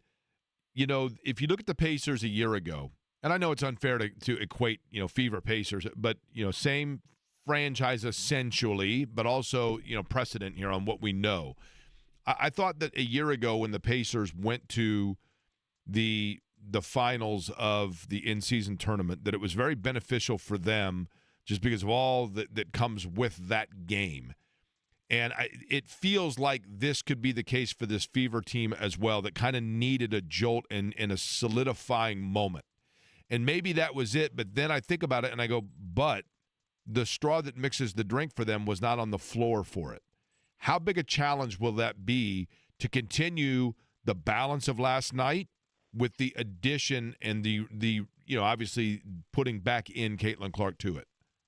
Yeah, I think there could be a challenging element to that, but that's a challenge you definitely want to take on. Of course. Yeah, and I'm with you and seeing some parallels between this Fever group and the Pacers, and I think it's fair to liken them to some degree, and we've heard players and coaches from both teams actually, bring this up, because it's a similar style of play in terms of looking to be fast-paced, at least for the Fever when Caitlin's out there. And then, you have the legitimate friendship camaraderie between Caitlin and Tyrese, and then there's, others from both rosters who truly are pulling for each other. It's genuine. It's not like, the staged, PR kind of thing. It's real. And yeah, definitely it felt like last year's Pacers in-season tournament run helped set them up, give them some experience with higher stakes, so to speak, and propelled last year's run all the way to the Eastern Conference Finals, and then played a part in buoying the success for this year. And I think it can be similar for the Fever. And while, again, now there's still stuff to work through, and you hopefully have your nucleus healthy, but there's got to be a real growth in just the belief that this team can have now to accomplish what they did without Caitlin out there. And even just, you went into the season thinking that DeWanna Bonner was a starter. She's not on the roster anymore. And so, I think what Steph White has emphasized, similar to what Coach Carlisle was emphasizing, is that there is the we over the me with this team, and that definitely showed out last night. When you look, John, at just, Caitlin Clark in general, and I mean this not as an indictment on Caitlin Clark or her teammates in any way, shape, or form, but I've seen this before. Steph Curry comes to mind. At times, LeBron comes to mind. And Caitlin Clark is that level of player. And that is sometimes when a player like that is on the floor, they are so remarkable in what they do that oftentimes you find the teammates, understandably, slowing down a little bit because they are deferring to that or almost catching themselves as witness to it and stopping to watch as opposed to continuing regular motion. Have you noticed that in any way, shape, or form with this group? I hear what you're saying, definitely in regards to some of those stars like the LeBron, but Caitlin is second in the league in assists, so I don't think that necessarily would apply in this case because she is so about getting everyone involved. You have to really, be alert, have the head on the swivel, because whether it's threading the needle in the lane or, touchdown pass down the floor, I don't think it's a situation where she's so ball dominant that you wind up having teammates spectate. Now, that said, to get into sports psychology, is there something though where, I think anytime, right? And, Bill Simmons talks about the Ewing theory from back in the day, when you have a star player out, everyone understands the task that they need to step up and truly elevate their performance. And so, I think it was more of that. In the case of last night, and even going back to the recent win on Friday in Dallas as well. What would you like to see, John, from what they did last night? And then once, obviously, Caitlin Clark comes back. And again, still, we're talking day to day with that injury. But they need to carry forward what? What was done or what has now been trending in the right direction that you're optimistic about, but you need to see it becoming habit as opposed to anomaly? That would be what? Yep. First, few things that come to mind there. One would be just the outstanding defensive intensity and executing the scouting report that Bree January, kind of the defensive coordinator with the rest of the coaching staff, what they had for him. Because we've seen flashes of plus defense, but honestly, that was mostly against Chicago, lower tier team in the W. So last night to do it against the creme de la creme of the league. So that stands out. It's kind of funny because often, the key to being a good offensive rebounding team or a good offensive rebounding player, if anyone has anyone coming to mind, is to be missing shots, right? So you don't want to make a habit of missing shots. But they had 8 offensive rebounds in the first half last night, which really just speaks again to the hustle, frankly, even just applying over from the energy that they were putting forth on the defensive end. So just that overall just tenacious for the full 40 minutes, basically, that they had. And, one issue that they've had when they had a stretch recently of dropping 3 of 4 games in which in all 3 of the losses, they led by double digits in the second half. Steph White described it as lacking a killer instinct. Last night they were able to show more of that killer instinct, hit some late threes that really seemed to deflate Minnesota, the team, and their fans for that matter. So, having that killer instinct to win these games, close them out down the stretch, I think that's something that we're starting to see evolve here now for this group. And I guess one little thing too, they were a perfect 12 for 12 at the free throw line last night. They actually entered last night's game with the worst free throw shooting percentage in the W. So, that's another little thing that, had them falling just short here in some of these close games. So, yeah, those are a handful of things that would be pretty good to carry forward. It is usually coming back from Las Vegas when people are tired or a little bit, dragging, it will actually be coming back from this game and then taking on Las Vegas, perhaps where that is the case for the Fever. They take on Vegas tomorrow night. That will be at Gainbridge Fieldhouse. Lastly, John, and I mean this with all sincerity, I'm not making light of it. I mentioned it off the top of the show. Red Panda is a wildly popular and amazing halftime show. She has been doing it for a very long time. For those that are not familiar, she rides on an 8-foot-high unicycle and then balances cereal bowls on her foot, flips them onto her head. It's truly remarkable. She's been doing it forever. She's probably the most popular halftime show. She fell off the unicycle last night. She was injured and then left the arena to an applause. Did you see that take place? Were you there when that took place? Yes, that definitely was a bummer of a situation last night. Eddie maybe recalls I mentioned as we were going to break, wrapping up the first half, going into our halftime coverage, I mentioned that Red Panda was coming out and was going to entertain the fans at halftime. And it was one of those split-second things. I put my head down for a moment. Next thing you know, I noticed that Red Panda is not performing yet. Look around the court, and she's down on the floor with some medical personnel or first responders there helping her out. It sounds like, can't report this officially, but it sounds like she probably broke her wrist, fell off the unicycle. So I know in the locker room, even post-game, perhaps some fans have seen the video of this. Caitlin and other players of the team, they were sending their well wishes to Red Panda. Would definitely join in. Disappointed not to get the chance to see her, but maybe it would be a great redemption story if she can make it back to Gainbridge Fieldhouse for like the WNBA finals. Yeah, there you go. Listen, she's she is incredible, and there are so many halftime shows, honestly, that I watch, and of course, this is the appeal of them. But the whole time, you're just thinking like, this seems like it'd be really danwith if things go awry, and they never do, right? And we take the legends for granted, no question. With all of that said, I mean, the nature in which she does it, and then I watched it. I mean, I don't know if just for whatever reason she slipped. Went too far forward and slipped and fell off of it, and then you are right. I think broken wrist is what I had heard, but I don't know that we know that officially. The other thing about Red Panda, I don't know if you know this or not, John, true story. The music that accompanies her when she is playing, which is very catchy, like no one knows. It's like impossible to find it. No one knows like what that music is, if it's original to her or whatever it might be, but that's like part of the appeal on all of it. But nonetheless, it was a good tune for the Fever last night as they get the win over Minnesota. They are back in action, taking on Vegas tomorrow night. John will be on that call. Eddie will be on the pre- and post-game as well. Rhinegeist Brewery guest line where John is now. Always appreciate it, John. We'll be listening, all right? Yeah, thanks so much for the chance to join in. If you got a quick second on that musical note, I did hear that music that Red Panda plays is copyrighted. So whether it's the Fever or the Pacers, they never post the highlights of Red Panda with the audio because of copyright reasons. Yes, which I was surprised to learn. Don't think about playing it, Eddie. Don't think about playing it. Yeah. Well, and Eddie, I know Eddie's a big Chapel Roan fan, so I'm not sure if it was just regularly in his rotation to go with the Hot to Go as your most recent rejoin song. But if you caught also Sydney Colson of the Fever, she was on Instagram Live, and so there's some good like behind the scenes footage there. Last night, I think it was Lexi Hull who was requesting in the celebration in the locker room to play Hot to Go, and Caitlin very quickly shut it down. So I don't know where you and Eddie stand. Yes. Well, by the way, okay, John, with that, we'll leave you with this. If I gave you, because we've got tickets to give away for Dave Matthews, which we're going to do coming up here in just a couple minutes, but if I gave you the opportunity to see any musical act right now in concert, you would pick who?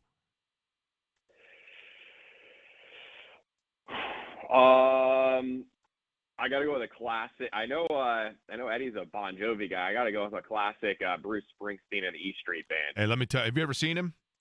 I have, yes. Last year in Columbus and one other time earlier. I saw him at Wrigley just because I had always heard that he was a great performer, and I'm like, I'm going to check it out. It was unbelievable. I was leaving the concert, and I got up. I had the set list, so I knew I was on we were on the last song, and I wanted to kind of get out before the crowd.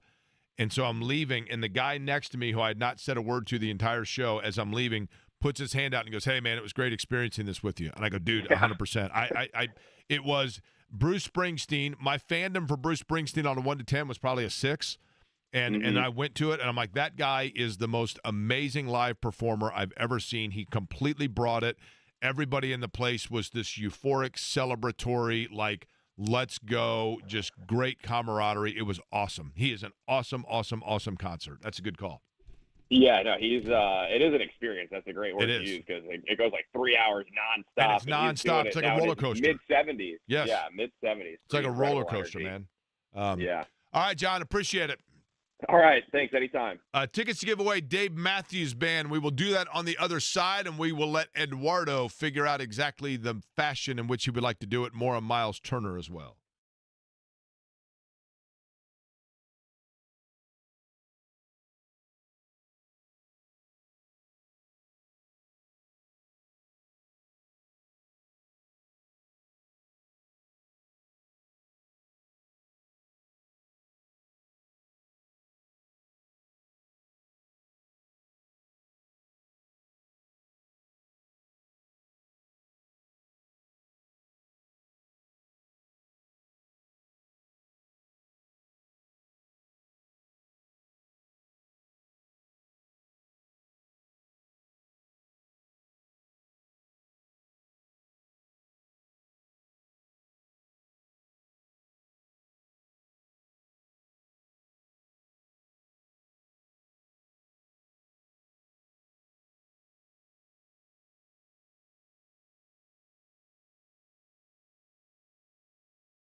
We will be giving away tickets for the Dave Matthews Show that is going to be coming up on July the 11th.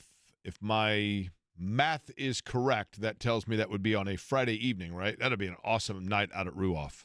Next Friday. Yeah, next Friday. Be an awesome evening for sure. Do you have big plans for the 4th, Eddie? The family and I are going to Victory Field. Oh, nice. That's cool. What about you?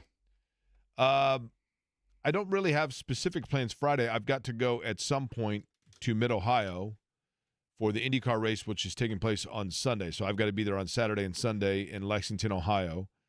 And then 1 week from today, as a matter of fact, a week from today, we will not be doing the show because the Fever have a day game on Wednesday. Eddie will be working, though, because of the pre- and post-game duties for the Indiana Fever. And then a week from today, my cousin Doug and I are going to, and I'm extremely fortunate for this, and I'm very grateful for Doug for putting this trip together. But I had mentioned to Doug some time ago that when it comes to concerts, the band that I have always wanted to see is Oasis. And when Oasis announced that they were doing shows again, Doug called me up and said, let's go. And I said, well, the problem is they're eventually going to come here, but it's like Philadelphia, New York, Vegas, whatever. And they probably are going to break up before then because they're very, very volatile. And he said, well, let's just go to England. So we are going to Manchester, England, which is the home city of Oasis. I've mentioned that before. And I will be doing that 1 week from tomorrow and Friday, and then back for that Monday. But the 4th, I do enjoy Independence Day. NBA news, by the way, before we give away the tickets for Dave Matthews, couple of notes here as it relates to the Pacers. There is a former Pacer that is, in fact, in the news and making big headlines today. Oh. Filling a free agency void. Not as a player, but former assistant coach Mike Brown hired as the New York Knicks head coach. That is expected to take place. If it is not already official, it will be imminently that Mike Brown will be the head coach of the New York Knicks. Additionally, by the way, Ben Simmons is rumored to be catching interest from New York. Let's go for the Knicks. Yeah, take Ben Simmons, please. Play him as many minutes as he wants to play. Start him above Jalen Brunson, please. We would love that. If you could do that, that'd be awesome. Jake, are you going to start dusting off your British accent? When I go, excuse me, do you know what I might find some tea and crumpets? They love it. Brits love my British accent. Now I've got two. I've got the old man. That's my I'm just old British guy, and then I've got the happy Brit, right? Would you like a bass on pint? That guy, right? I mean, I got both. See the Beatles. Do you like the Beatles? People love it. I mean, you go over there and and I've only been to England once actually, but when you go to England and you do that, you walk up to somebody and you say, "Do you like the Beatles?" Instantly they ask where you're from. Are you from Liverpool? No, I'm not, and they think you are because they love my accent. The Myles Turner situation.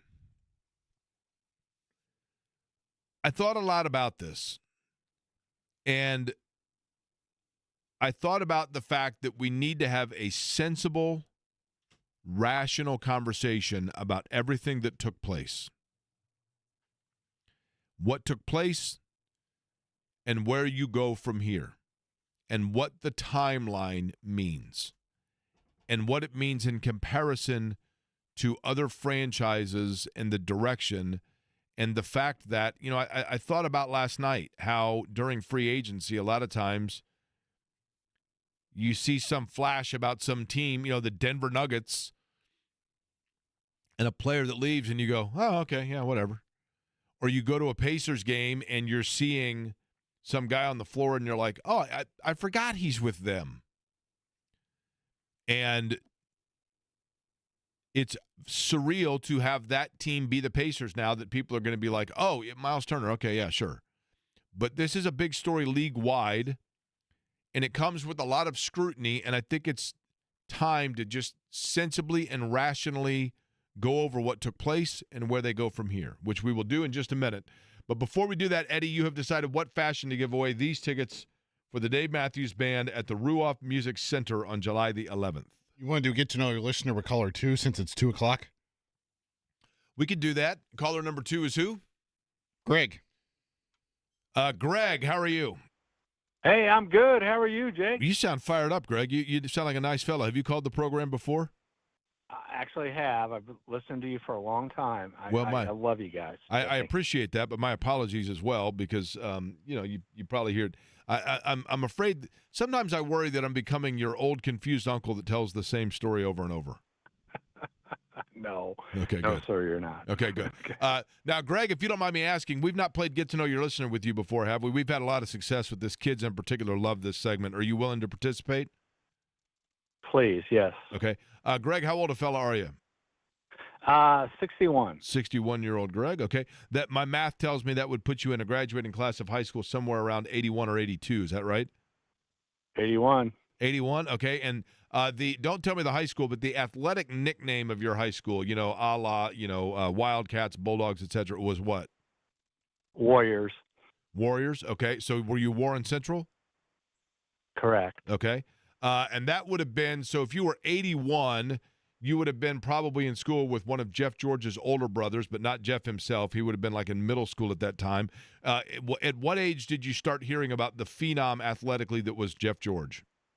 No, it was his older brother. Yeah, but absolutely. Yeah. So, we knew about him. And Jason Whitlock, too. I mean, he went to Warren Central as well. Yeah, Whitlock was Jeff's class, right? Or very close to? Yeah, exactly. Yeah. Okay. Now, Greg, what line of work are you in now? Retired, sir. I just retired. I was in the pharmaceutical industry and retired. Okay. And congratulations on the retirement. Do you have any big plans, vacation plans, road trips, anything like that? Absolutely. We're going to St. Lucia next fall. Actually, our 20-year anniversary is coming up in August, so I'm hoping to take my wife to Dave Matthews. She loves them. I like them too, but it's like, yeah, that'd be awesome. Yeah. So your wife is a big fan of Dave Matthews. Yeah, and so am I. But yeah, she's over the top. Yeah. That's okay. So are we helping you curry favor for, let's say, the setup for the St. Lucia trip by taking her to Dave Matthews? Oh my God, this would be awesome. Yes. Okay, fair enough. No, I'm just saying we're doing that in the next January. But yeah, this is going to be a bucket list because we just can't get tickets to this. So yeah, it's going to be great. Thank you. So this is now, Greg, you're presuming that I've given you the tickets here now, right? See, we might do Get to Know Your Listener and decide that we like somebody else better, right? I mean, that's possible, right? It didn't happen. Potentially. Didn't happen with the wife. I mean, Warren Central guys, sometimes it takes a little bit with me for the Warren Central guys, right? I mean, I got tired of losing to Warren Central. Jamie Come on, Asher North Central. You guys are there. You had a good basketball Shane team. Crabtree, and there were a lot of guys. Greg Graham, there were some players at Warren Central. All right, Greg, I'll tell you what. When is the anniversary? When is your wedding anniversary? It is August 15th, sir. August 15th. Now, does your wife know that you are trying to get tickets for the Dave Matthews concert? Oh, no, she does not. Okay, no, here's what we need you to do, Greg, okay? Is your wife around by chance right now, or is she working? Where's your wife? No, she's actually working, so yeah, we're good. Okay. So here's what we can do. You tell me if this is okay with you. What if you give Eddie your wife's contact, or I'll tell you what, we're going to put you on hold, okay? Eddie's going to give you the number for your wife to call in, and you're going to have your wife call in, and we're going to let your wife know on the air that she's on her way to Dave Matthews. Is that cool? Yeah, that's cool. Okay. Here's what we're going to do, Greg. Eddie's going to put you on hold. He's going to pick up and talk to you independently here. He's going to give you the number for her to call. Eddie, give her the hotline number. And then, we need the wife's name, Eddie. You can find out the wife's name. And then she'll call in, and you just tell her that she's calling in because we want to talk to her on the radio, and we're going to announce to her that as your wedding anniversary, because Greg is the absolute best, that you are on your way to go see the Dave Matthews Band. And we'll see if we can arrange this and let her know and try to do what we can to make for a happy wedding anniversary, Greg. But I appreciate the fact that you are not only a listener of the program, but that it sounded like you would be excited to go with her, and so we are happy to help out in that regard. Okay, back to the Myles Turner situation while we arrange with Mrs. Gregg to call in. I think it's time to sensibly look at this. Now that the shock is kind of worn off, it's been 24 hours. And I heard yesterday a lot of national speculation about what went on with Indiana. And the one thing that I think, and I want to make very clear here, this is not me speaking for the Pacers or trying to carry their water. I think you have to look at it rationally. The easy narrative is to say that the Pacers refuse to pay the luxury tax and they're too cheap. That's the easy easy narrative. And I understand it. I understand the precedent of the fact that you would look at it and say this is a franchise that historically does not want to go into the luxury tax and pay beyond. And for those that are unfamiliar, there is a salary cap each year defined by the NBA that your payroll has to be under. If you exceed that payroll amount, then you have to pay a tax or a penalty, a financial penalty. The amount that you exceed that limit determines the amount of fine that you pay. I'm using air quotes here. It is true that Indiana has not in some 20 years gone into the luxury tax. But at the same time, I would ask, how often were the Indiana Pacers strictly a contract away from an NBA title? And they were, for all intent and purposes, a half away from an NBA title a week and a half ago. And so therefore, for the first time, they were in a situation where it's like, okay, now is the true test on whether or not Indiana is willing to go into the luxury tax. What I know is this.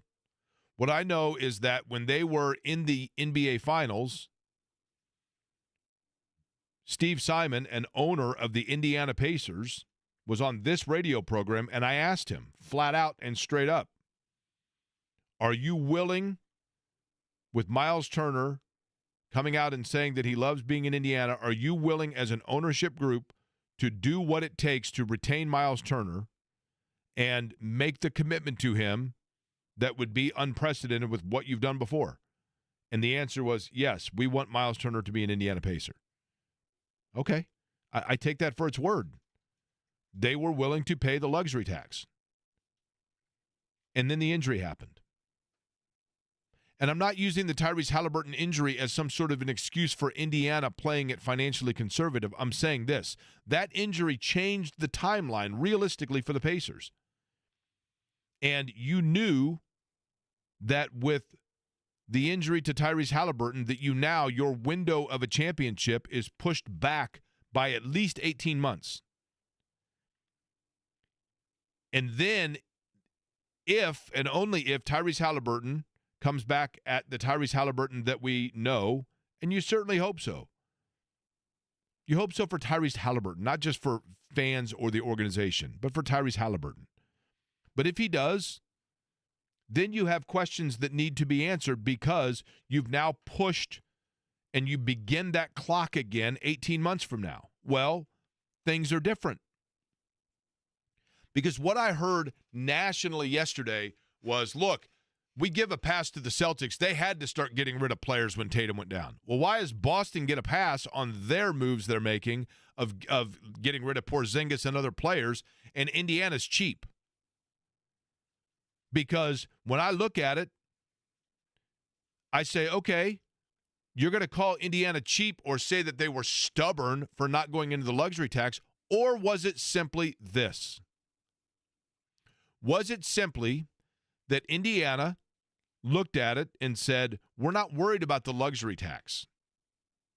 What we're worried about is if we are to re-sign Myles Turner, the clock begins for us again 18 months from now.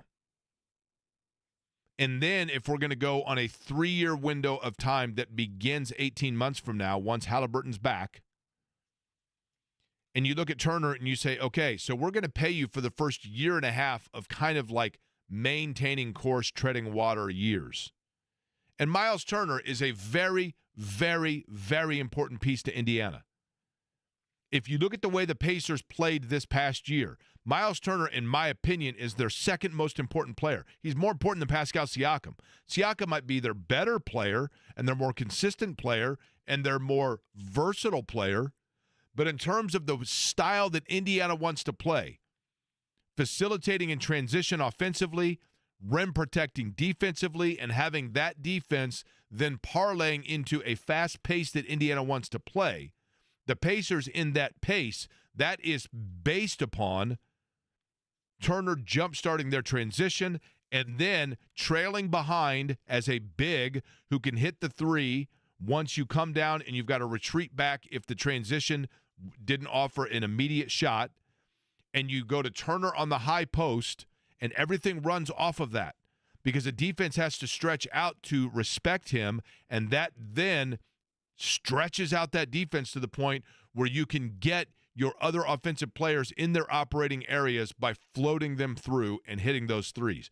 That's what Indiana has done. That's what makes them different, and that is based on Myles Turner. So Myles Turner is a very important piece to this group. So you can bet that the Pacers brass sat down and said, we need him to be there, but we also need to be aware that for him to be there, we're going to have to sign him to a 4 or 5 year deal, and the new window begins 18 months from now.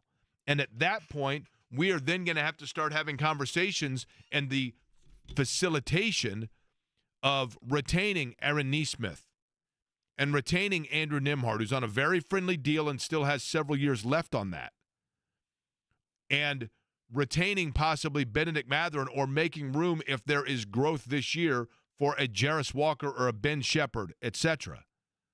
And so you had to, it is the job of fans and media to wring their hands over and bemoan coming and going of players.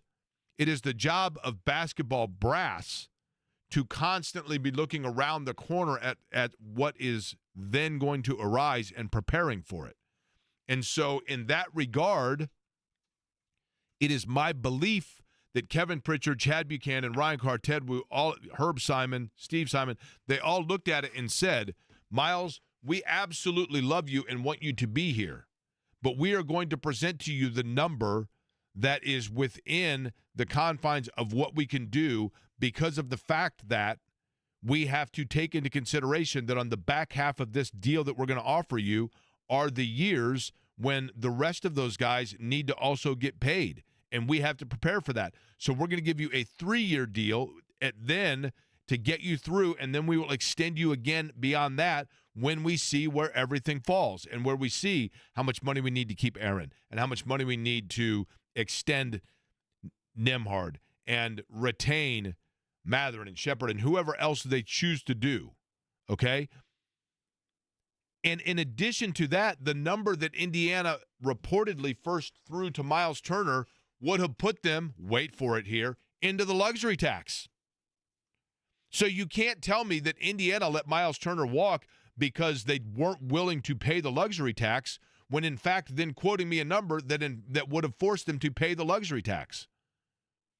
I think more likely what happened is Indiana sat down with Myles Turner, or his agent more specifically, and said, we know there's mutual interest here. We respect there's mutual interest here. So what we would like to do is give you this number because that will allow us to keep this group intact beyond the 18-month window where everything resets now because of this injury. And when they did that, because if Halliburton had never been hurt, if the Pacers had won Game 4 and then closed out in Game 6 and there was never a Game 7, if Halliburton never got hurt in that Game 7 and they either win Game 7 or they lose a close game, whatever it may be, if this group was intact beginning right now, then absolutely you say to Myles Turner, we will give you whatever you want because we know it is a 3-year window to continue doing this with this group. But it's not now. It's a window that begins 18 months from now. And that changes the structure and the balance of where, when, and where you can get him that money up front because of what has to happen on the back end of that. So Indiana was willing to go into that tax. They just weren't willing to do it at this point up front to the same amount because they had to push it aside. So I don't think it's cheap. I think it's necessarily strategic. And before you jump on me by saying that I'm being overly defensive of the Pacers organization, let me say this. I love Myles Turner.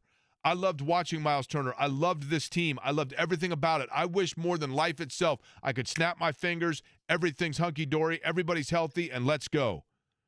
But like I said earlier today, if ifs and buts were candy and nuts, we'd all have a Merry Christmas, but it's July and not December. And it's not Christmas time. It's reality time. And the reality is that they looked at the situation, and I love Myles Turner and what he means to this group. And yes, he was an important piece of that offense, and they've got to figure out now, and Rick Carlisle has a challenge of figuring out how exactly you change and make tweaks to that offense to keep it with that same flow and that same pace without what I believe to be one of the most important pistons firing within that engine. It's a significant loss. I'm not denying that. It's a heartbreaking loss.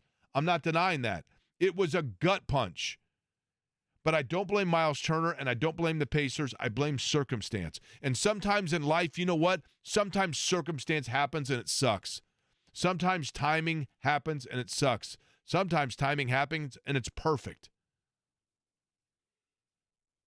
Sometimes timing happens and you just say, man, that fell exactly as they needed it to fall. And for this Pacers team, in this run, part of what was so magical about it is everything fell their way. And then suddenly it didn't.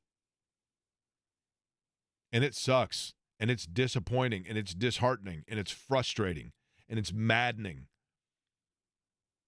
It's also why I don't envy Kevin Pritchard. It'd be an awesome job. And he's well compensated for it. But that's a huge challenge because things are constantly coming your way. And I go back to a conversation I had with a basketball executive that told me once, the thing is, a lot of the things that I've been given credit for were never my plan A. They were my plan B or my plan C, but I had to have them locked and loaded if plan A didn't work out because it wasn't raining when Noah built the ark. And that's true in all aspects and all walks and all facets of life. Do I think Indiana was cheap? No. Do I think Indiana might have been victim of not having the foresight of realizing that a Milwaukee could come along and pull a player and a rabbit out of their hat to make it possible for them to steal away a key cog? Yes. Do I think the Pacers anticipated that that was going to happen? I do not. Do I think Myles Turner anticipated that was going to happen? I don't think that either. But when Milwaukee comes along and says, hey, you know what? Indiana's putting limitation on what they can give you, we aren't. You want to come play with Giannis? We can give you 4-year, 107. Let's go. Pacers, 3-year. There's debate on what the amount was. But the financials from 1 year to the next were not that different. It's the amount of years, and it was, and Milwaukee admittedly said, we're not just going to go through the luxury tax here. We're going to burst through that ceiling. We're going to shatter that ceiling and skyrocket right through it. And for Milwaukee, they're in a situation that's tenuous as well because Giannis, there's no still guarantee that he wants to be there. Theoretically, he campaigned for Myles Turner, but is Giannis going to be happy with Damian Lillard getting jettisoned? And Indiana, it's in their best interest, the Pacers' best interest, for other players to know that it wasn't about Indiana refusing to pay a luxury tax. You want players to know, you come here, you're going to have a chance to win, and we'll do what it takes to keep a group together. And if that group is healthy, there's no doubt in my mind that's what Indiana was going to do. But as I mentioned before, all of those plans, all of that solidarity, all of that camaraderie, all of that grandiose, all of it was right there as that ball was floating through the air into the hands of Tyrese Halliburton. And then the injury happened. And unfortunately, that window that was wide open for the Pacers, I'm not saying it was closed, but if it's a sliding glass window, the window itself slid, and it slid down at least 18 months before you started again. So we'll see. Did he say Angie was her name, Eddie? Is that right? Ellie. What's that? Ellie. Ellie. Okay, so I don't know where I got Angie. I hope Ellie is able to call in. I'd like to let Ellie know that she's going to the Dave Matthews Show. We'll see whether or not that happens, and we will continue the conversation about you folks. Let me know if honestly if that makes sense. I'm trying to. I'm gut punched by it. I am. But I'm trying to rationally break down what I think took place. And I would like to know if it does indeed make sense. You know the number, even if you want to be LC Gregory and tell me I'm a moron. Feel free at 239-1070.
The road trip is about to get underway. John McClain is down in Houston. We're going to talk about the Texans because between now and camp, we're going to talk about a different opponent for the Colts schedule all season long. Before we do that real quick, and John is on the Ryan Geist Brewery guest line. Before we get to him real quick, I want to bring in Ellie has called in. Hi, Ellie. How are you? This is Query and Company on 93.5 and 107.5 The Fan. And my understanding is it is Greg, your husband, who had you call in, correct? Yes, sir. Okay. Yes. Now, Ellie, How are you? I'm well, thank you. And I realize that there would be no reason for you to know of this program, but we're a dog and pony show that talks sports each day. And we were. Oh, I know. My husband loves you guys, the fan. I know. Okay, well, we very much appreciate that, Ellie. And believe me, we're always welcoming new customers if you'd like to join in. Okay, so Ellie, real quick, he had mentioned that you guys have a wedding anniversary upcoming. Is that correct? Yes, we do. A 20-year wedding anniversary. Is that right? Yes. Yes, Okay. sir. And he also mentioned that you are a fan of particular musical acts, one in which is a big one in the summertime. Is there any particular musical act that you favor more than others that you think would be a good show? Yes. Which one, Ellie? We're putting you on the spot here. Dave Matthews Band. Have you seen the Dave Matthews Band before? A couple of times, yeah. So but we haven't been able. But you're a fan, right? And you want to be able to go with Greg to celebrate your upcoming anniversary and other such things, right? Oh, my God. Is that right? Yes. Well, yes. Ellie, I got news for you. We had a pair of tickets to give away. Greg called in. He told us what it would mean to be able to send you guys for your anniversary. So from all of us at The Fan, happy 20-year anniversary. And I want you on July 11th at Ruoff Music Center to enjoy the Dave Matthews Band, all right? Oh, my God. Thank you. Thank you. Okay, you Thank are you on so your much. way. Greg's got your information. We will send you on the way, Ellie. And then also, I don't know if you know about the trip you guys are taking as well, but we wish you the happiest of anniversaries, and I'm thrilled that we were able to do that for you. Joining us now as we move along on the Ryan Geist Brewery guest line, he is a friend of the radio station. He is a legendary writer that has covered football in Houston, both from the Oilers and the Texans standpoint. John McClain joins us. And, John, I'm going to get right to this. I think the world of C.J. Stroud. I think you do as well as a young quarterback, but there has been question about whether or not he is going to be 100% healthy and some speculation about what could have taken place with him in the offseason. What can you tell us about C.J. Stroud in Houston? Well, that comes from nincompoops who are clueless. And Stroud, That's why I love having you on. Stroud had a sore shoulder. D'Amico Ryan said all through the OTAs, we're not worried about it. He was out there every day. He would warm up when the players were warming up, but he wouldn't throw during the drill. And then when the mini camp started, he was throwing rockets. So nobody's worried about it now. I think he's gone 2 places, maybe 3, to throw to his receivers to make sure that everybody's ready when training camp begins on July 23rd. You know, interestingly with that, John, and you tell me, you can always tell, and obviously we know that C.J. Stroud is a guy that any franchise is going to believe in. He's a wonderful talent, and I love his accuracy. But they continue, it would seem, to build around him and give him weapons. What has Houston done in the offseason to continue to progress and move forward and build around C.J. Stroud? I believe the Texans have a Super Bowl caliber defense led by their line and their secondary, but they do not have a Super Bowl caliber offense, and it starts with the offensive line.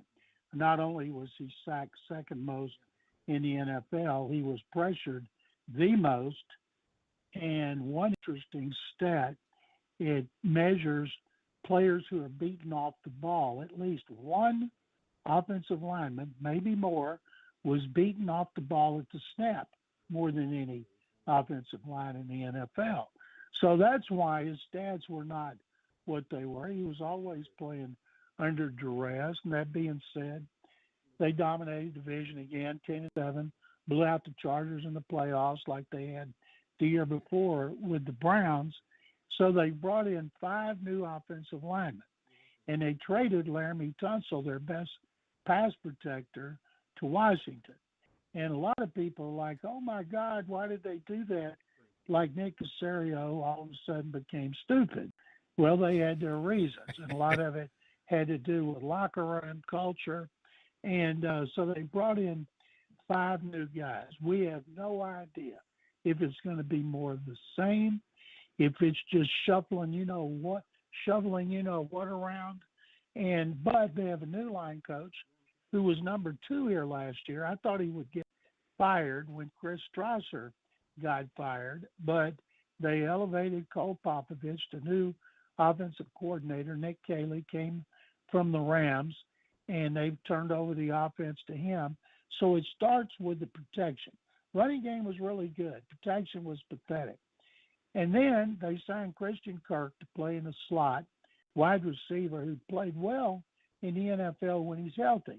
And it seemed like every time he played against the Texans, he was healthy and had a good game. And then they used second and third round picks on Iowa State receivers, Jalen Noel in the third round, Jaden Higgins in the second round.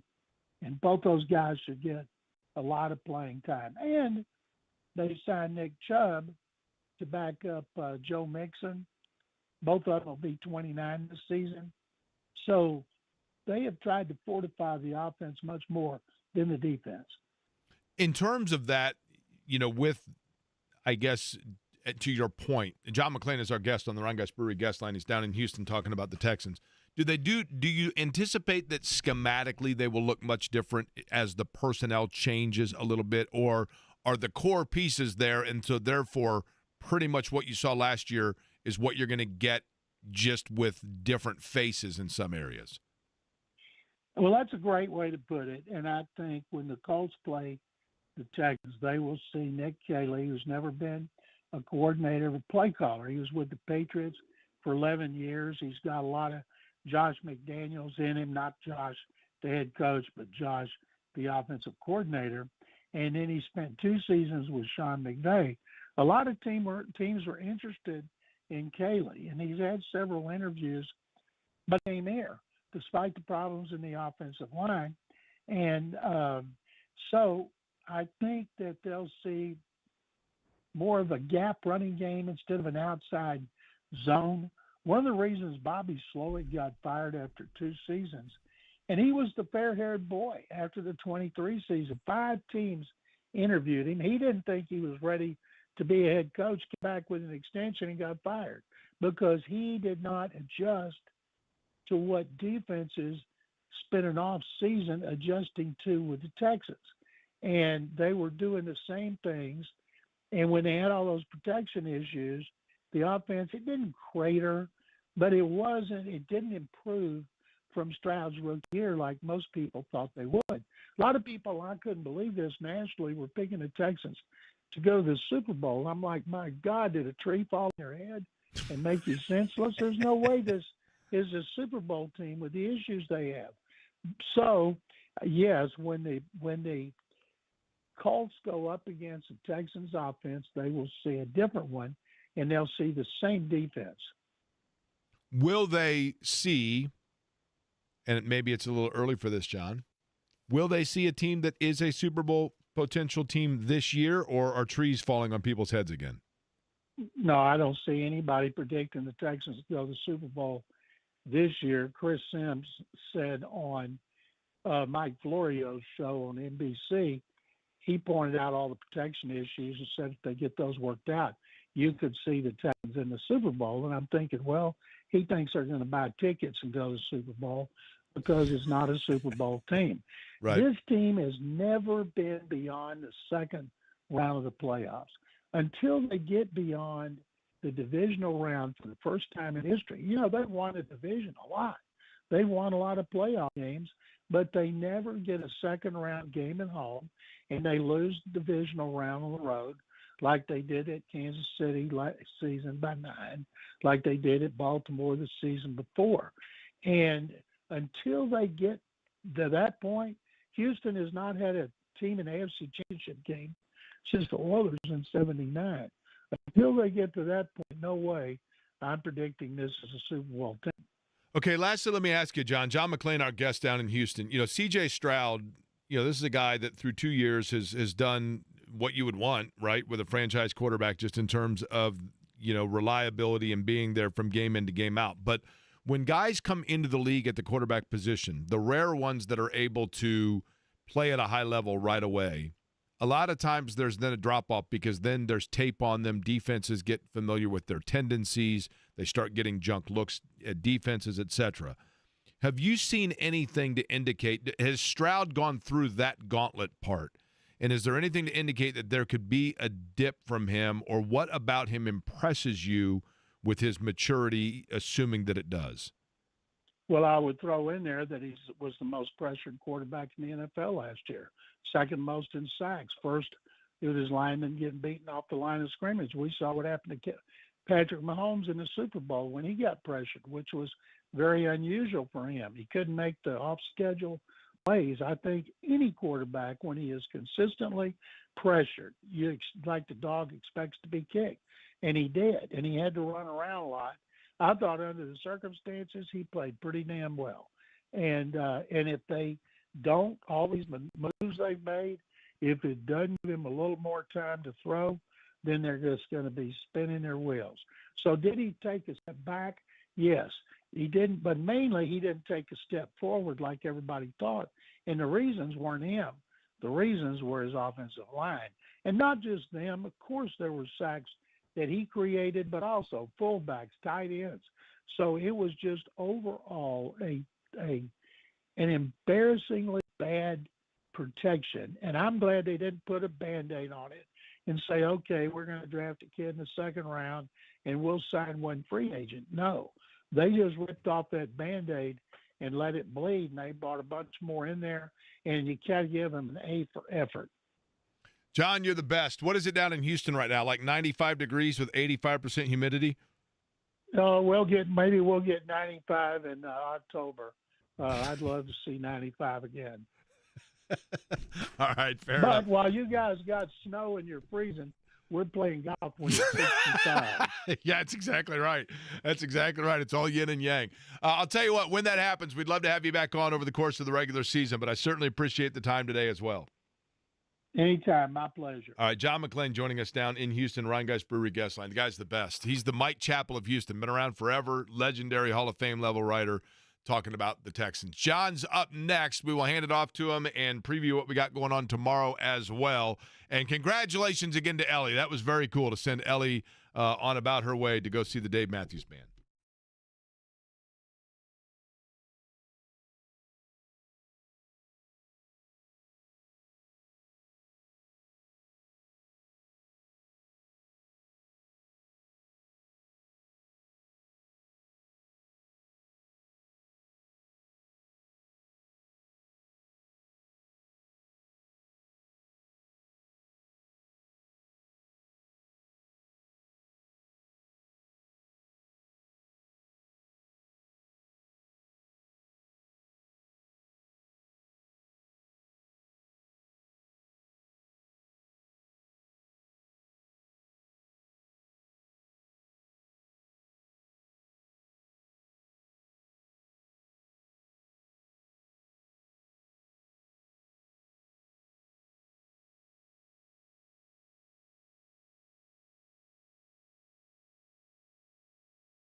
It used to be, Eddie, I don't know if this is still the case.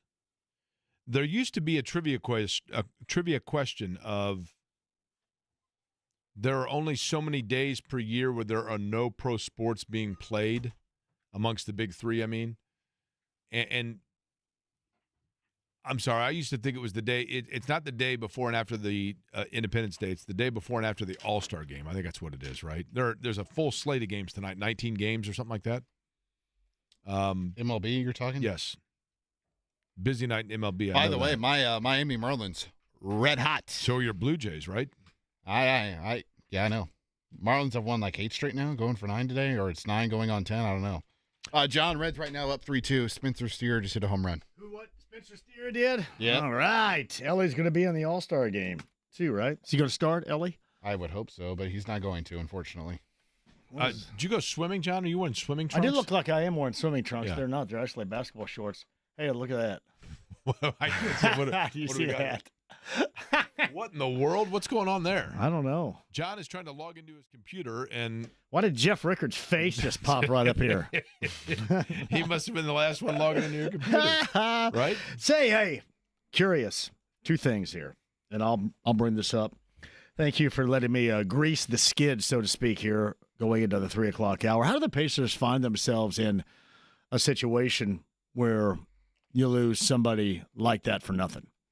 So how do you think this worked out? So where did the dialogue, where did the relationship go awry? Because something last second had to happen, because it does not appear at this moment they were prepared for any of this. I don't think that they accounted for I Milwaukee. Honestly, Right. And John, I truly believe this. I think they came in with a hard cap number, not based on this year's cap, but on the delay of looking at it and saying we are willing to give you a contract, but we now, because our timeline has shifted because of the Halliburton injury, we've got to account for also then the coinciding time frame of Neesmith being extended, and then Nembhard, you got pretty good base there, but the other players where money 2 years from now, 3 years from now has to be freed up, I think they found themselves in a situation thinking that they could go to him and say, okay, here's what we have for these 3 years, not knowing that he had a better offer out there already. You know what I mean? So still, if you weren't that far apart, he's a guy that I'm sure would love to have the legacy here, and the legacy here is squashed.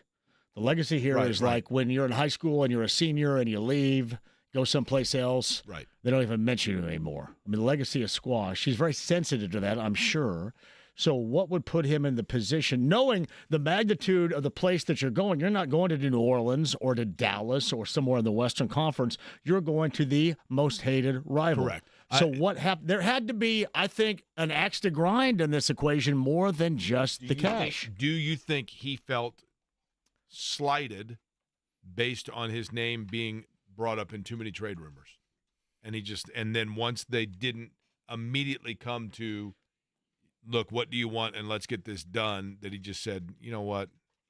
Well, that had to be his history, though, because I would assume he felt up until the finals, up until the Halliburton injury, probably felt fairly certain that he was going to be back. Correct. As they did. But is there a chance that his agent said, look, if you wanted to, if you guys keep telling us how much you wanted to retain Myles being here, you would have done it by now. Where's his better chance to win next year? There or here? For next year, it's there. Right? Because so long as Giannis is there, for next year it's there, but for 2 to 3 years from now, it's probably here. Here's my other question. Why in the hell would anybody want to bring in DeAndre Ayton?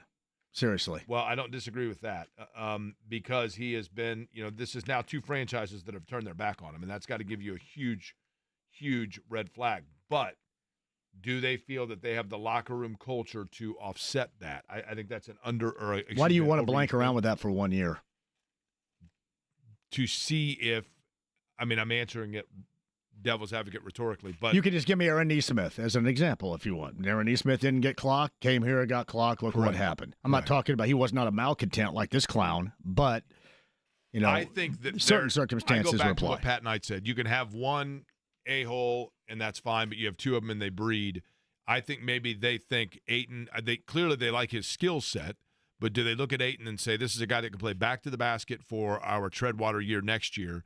Then once Halliburton comes, look at what Chris Paul did for him. Do we have something there, and do we have our replacement that can both rim protect and run with us?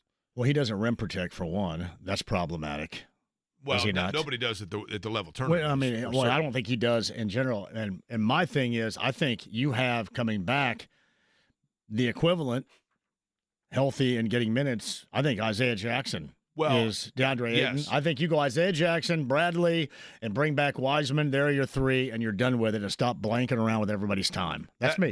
And that may be what they do. I mean, Wiseman and Jackson, the one thing that you worry about there is you don't know yet just what level they're going to be able to play coming off of the injuries. I think I would rather go with that worry and that concern than I would bringing in this clown. Yeah. To go with what you mentioned, John, like a player to me that could be in the realm of possibilities for Indiana is Onyeka Okongwu down in Atlanta, because they just traded for Kristaps Porzingis. He's a good player, by the way. He's a former first-round pick who's entering the final year of his rookie deal. Or no, he just got extended, but he's still on a team-friendly contract. He can rim run. He can shoot.